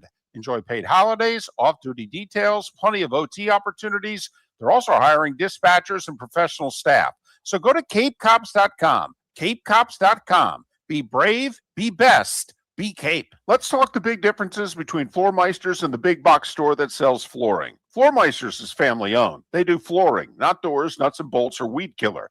They specialize in it. They know it. Floormeisters backs their installer. So if there's ever an issue, good chance the boss, TJ, will come out and make it right. Floormeisters prices beat the box stores every day of the week. When you think flooring, think Floormeisters in Naples. Floormeisters.com. Real people, real prices, real quality selection. The Floormeisters, just keeping it real. Your roof is your home's first line of defense. At Pelican Roofing of Florida, Ronnie John and their team bring years of experience to protect what matters most, your family and your business. From residential repairs to large-scale commercial roofing, we deliver honest work, fair pricing, and quality you can trust. An upgrade on your roof can lower your insurance costs. Don't wait for a leak to turn into a disaster. Call the experts at Pelican Roofing today. 1-866-9-PELICAN. That's 1-866-9-PELICAN. Online at pelicanroofingcompany.com. CCC 1332512. This is Miller and Moulton.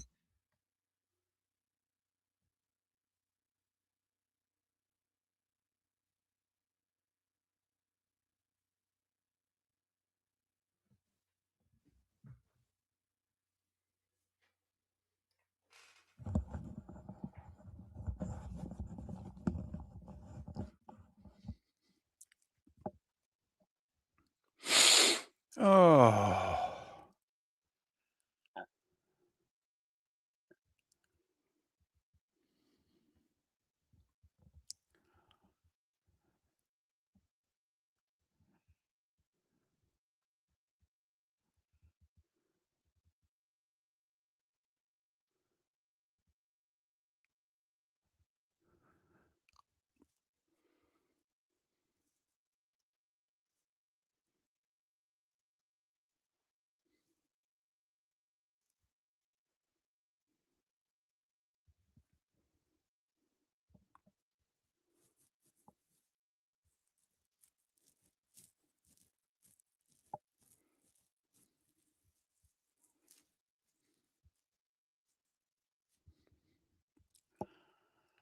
Oh, wow.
Do we do the good, bad, and ugly first? How does that go? What do we do when? I forgot the order. I think we do the today was the day when first, Today was right? the day when. Got it. I think so. Oh, got it. So you're doing a good, the bad, and the ugly then. Yep. Okay. Yep. I Oh, figured. there's a few times we've skipped it, when you were. Yeah. Usually when it's a one-off, I may skip it, but I figure I can't. Well, really put you to work today, huh, David? Yep.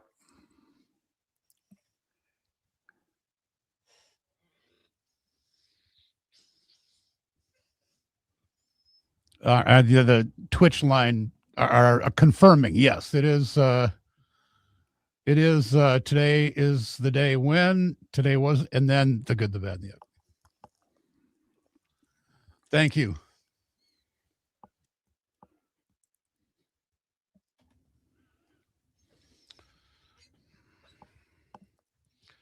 Ten seconds.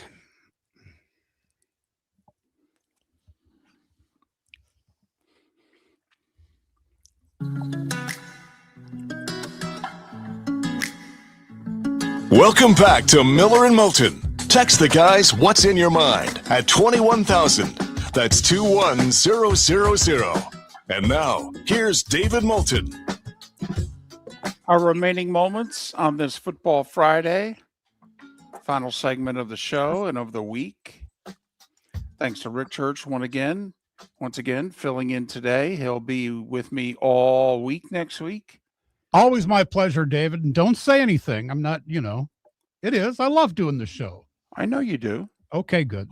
I know you do. I mean, it's between the hours and the money. I mean, how could you not? How could you not? All right. I don't pay great attention during most of this segment because it's Mark's responsibility, not mine. So I'm going to follow your lead here. What's next? It's that time again, nearing the end, but not quite there yet. Here's Mark Miller with Today Was the Day When. Well, I'm going to have to fill in as best I can. All right. 1882, FDR was born today. So there. Fantastic. Yeah, I mean, we've only had 45 presidents. 2 of them have served twice. So, that's how we get to 47. So, one of them was born today. The Lone Ranger debuted today in Detroit with the William Tell Overture and a shout of "Hi-Yo Silver Away." The Lone Ranger debuts on Detroit's WXYZ radio. The Masked Rider of the Plains began today in 1933. Gandhi assassinated today in 48. Bloody Sunday, remembered by you two as Sunday, Bloody Sunday. Today in Northern Ireland, 13 unarmed civil rights demonstrators shot dead by the British, and they went nuts in Ireland and in Dublin. They burned the British embassy, and it led to, a lot of violence in the 70s. But Sunday, Bloody Sunday was today in 1972. And a Mazda car company. Happy birthday, Mazda. Mazda's 106 years old. So there. That's all I got. I'll do a better job on Monday. I'll have more birthdays. I'll have more this day in sports. All right. I promise. I think you did a fabulous job, David. Don't sell yourself short, my friend. Quite the slouch. Thanks. What do we got next? Time to see life a little bit differently. Here's Mark Miller with the good, the bad, and the ugly. What you got, Mark? Well, the good is a car dealership in Cape Coral selling a Jeep for $1. Fort Myers' father lost his only way to get to work. Cape Coral car dealership stepped in, selling him a 2014 Jeep Cherokee for $1. Wow. Yeah. Jeremy Smith was the gentleman. Okay. His car was falling apart. Got pulled over by police in December. He had a 99 Honda Civic with over 250,000 miles on it, but the car shouldn't have been on the road. No airbags, no windshield, no bumper, and yet it was all he had. Wow. And the cops were like, gotta hate to do this to you, but this isn't safe. So the car was towed, left in a junkyard for the last 4 weeks. But the manager, Joshua Clinton at Cape Coral Chrysler Dodge Jeep Ram, saw his story and said, we can do something to help.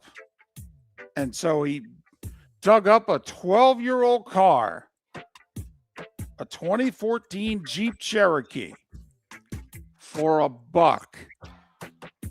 That is just fabulous. What a wonderful gesture. Good job. That is awesome. Cape Coral CDJR, as we call it.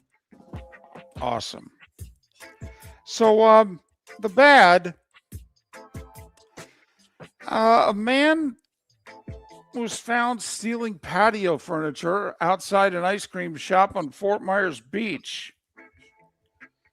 Someone took the take a seat a little too literally. This man stole 11 patio chairs and a table from outside the Sweet Licks ice cream shop on Fort Myers Beach. He pulled up with a beach wagon.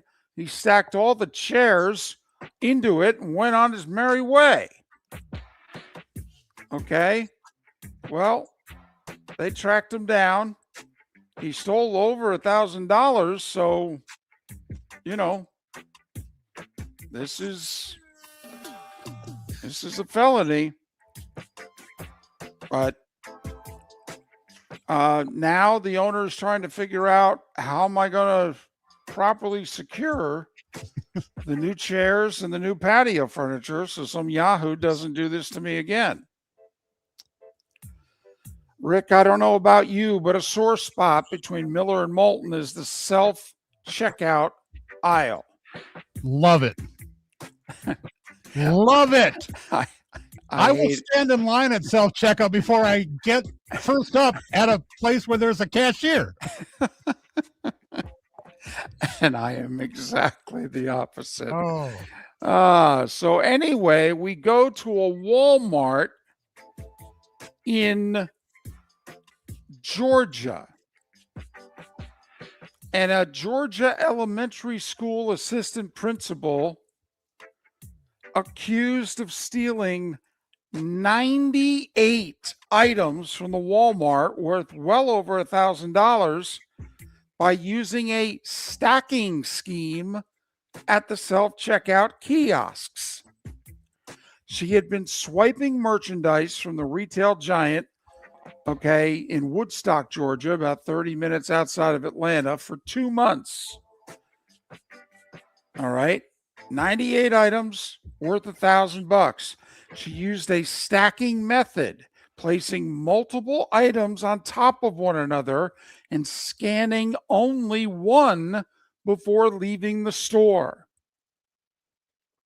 A Walmart employee provided the surveillance footage. They tracked her down. An assistant principal, over $1,000 at the self-checkout counter at the local Walmart. But if you don't scan an item, isn't that what's supposed to trigger the jingles or whatever as you're walking out the door? Well, you're going to have to help me. If I get 3 cans of soup and I stack them one on top of the other, and then I take said cans and I run them over the self-checkout thing, it will only do the bottom soup, right? Yes, but I think each individual barcode should have its own trigger. And so you're saying in theory there should have been some noise made when she was leaving the Walmart. I mean, that's how I understood it worked. Okay. If it doesn't, well, I don't want to encourage, theft or anything, but how can that be? Do you want to give it a try? Just take 2 items, only scan one, and try to walk outside and see whether or not it goes off? No. I You will. sure? I do not want to be that guinea pig. Now, have the money with you so that if you get stopped, you go, wait, I don't know what's going on. You got your bag, your receipts, the whole deal. Okay. Oh, one of these must not have scanned. You can just say one of these must not have scanned properly. Okay. I mean, you could, besides also, you're a trusting soul. You're a really nice guy. You got it on its face. Walmart don't know that. I even think you'd come off well, okay, to the authorities at Walmart. I really do. Is it that Minnesota nice thing? That's part of it. All right. Okay. You've got soft eyes, a gentle face. Okay. Thank you, David.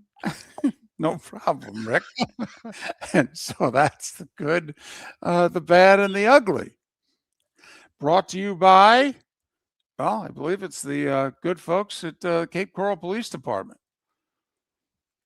Offering you between $74,000 and $90,000 to start and a $10,000 sign-on bonus.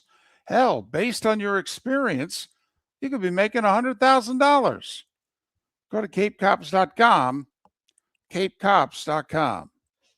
Djokovic won.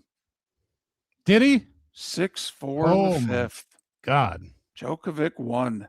The 38-year-old is through to the final. He's going to take on the number 1 player in the world, Alcaraz, who's 22. That's going to be tough. Yes, it is. And I mean, think about this. If he pulls this off, I think you can argue this is the greatest championship in the history of the sport. He will have beaten a 24 and a 22-year-old, the consensus top 2 players in the world, back to back in best of 5s also. No shortcuts, no best of 3s, best of 5s. All right. And he will have beaten Alcaraz when Alcaraz has a chance to win the career Grand Slam. I'm telling you, I think it would go down as the greatest win in the history of the sport, which is saying something from the guy who's already the all-time winner of Grand Slams in the history of the sport. To cap it off with one more at that age would be unbelievable. And going through who it is he'd have to go through. Yes. You'll get up at 3:00 in the morning to watch it. Damn right. Damn right. Because the problem is, if I don't, I'm probably going to be unable to turn the TV on without finding out what's going on. Right. Tape delays are never the same anyways, David. No, they're not. So yes, I think I know what I'm doing at 3:30 in the morning Sunday. There was a funny joke on Seinfeld where Jerry would sometimes answer his phone and say, I taped the New York Mets game. I haven't watched it yet. Hello. Don't tell me what happened if you know. Hello. 8:00 tonight on Fox. Michigan State. Fun. In East Lansing, and Michigan's favored by 1.5. I'm not surprised. Top 7 teams in the country. Michigan beat undefeated 5th-ranked Nebraska earlier in the week. Now they take their shot in East Lansing at Breslin. with Sparty. By the way, also 8 o'clock tonight, St. Louis 20-1. Yes. Their one loss, a buzzer beater. Okay, when Stanford hit a 3 at the buzzer to beat them in November by 1. St. Louis at 20-1 hosting Dayton. The Billikens. Big college basketball weekend, obviously. UCF hosting Texas Tech. UCF wins. They'll be ranked again. That's the 16-4 nights. But Arizona State, Bobby Hurley's going to lose his job. He's in the final year of a contract. They don't seem interested at all in extending him. I don't even know if he's going to be NIT eligible. He's like right around 500 this year. So, got a lot of good stuff going on, college hoops. Florida hosting Alabama Sunday, 1 o'clock on ABC. And oh, by the way, 4 o'clock Sunday, Illinois, Nebraska. 2 top 10 teams meeting. This is right up your alley, Rick. Saturday, 1 o'clock, Penn State, Michigan State, college hockey, outdoors at Beaver Stadium. I saw that. Another awesome setup for an outdoor game. Yes, I will be hopefully tuning into that as well. So that's Saturday, 1 o'clock, Penn State, Michigan State in Happy Valley, outdoors in the football stadium. And then obviously Sunday, 6:30, ESPN. The Lightning hosting the Bruins. It may snow. 6:30 ESPN. Check it out. It's a bummer it's on ESPN and not ABC, but hopefully they can get some ratings. Rick, thanks for sitting in. I'll see you on Monday. Ladies and gentlemen, thanks for listening to Miller and Moulton. Have a great weekend. Get ready, Southwest Florida. The Southwest Florida Ag Expo is back. Now's the time to save big with the Mega Pass. Your all-in-one ticket to the fun, one low price. Get your one-day admission and unlimited midway rides. Mega Passes available online through February 26th. I'm not cutting off the spots, just the feed. So I will talk to you on Monday. All right, Rick. Have a good weekend. Thank you, buddy. You too.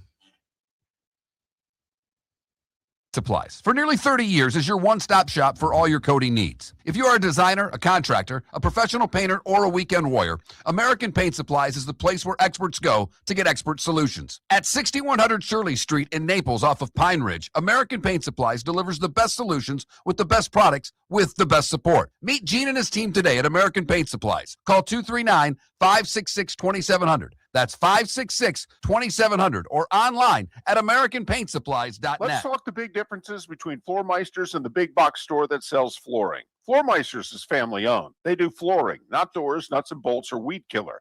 They specialize in it. They know it. Floormeisters backs their installer. So if there's ever an issue, good chance the boss, TJ, will come out and make it right.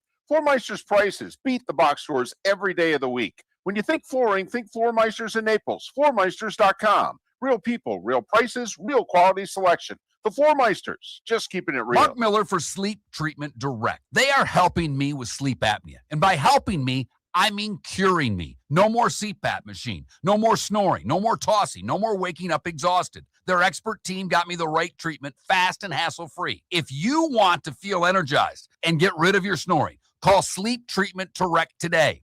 444-1741. That's 239-444-1741. Sleep Treatment Direct. Sleep safe and For sound. 22 years, we've been more than just a jewelry store. We're your neighbors at the Diamond District. From custom design and expert repairs to gold buying, appraisals, and spa treatments for your jewelry, we do it all right here in the store. Whether you're creating something new or bringing new life to a family heirloom, Our team handles every piece with care, craft, and experience.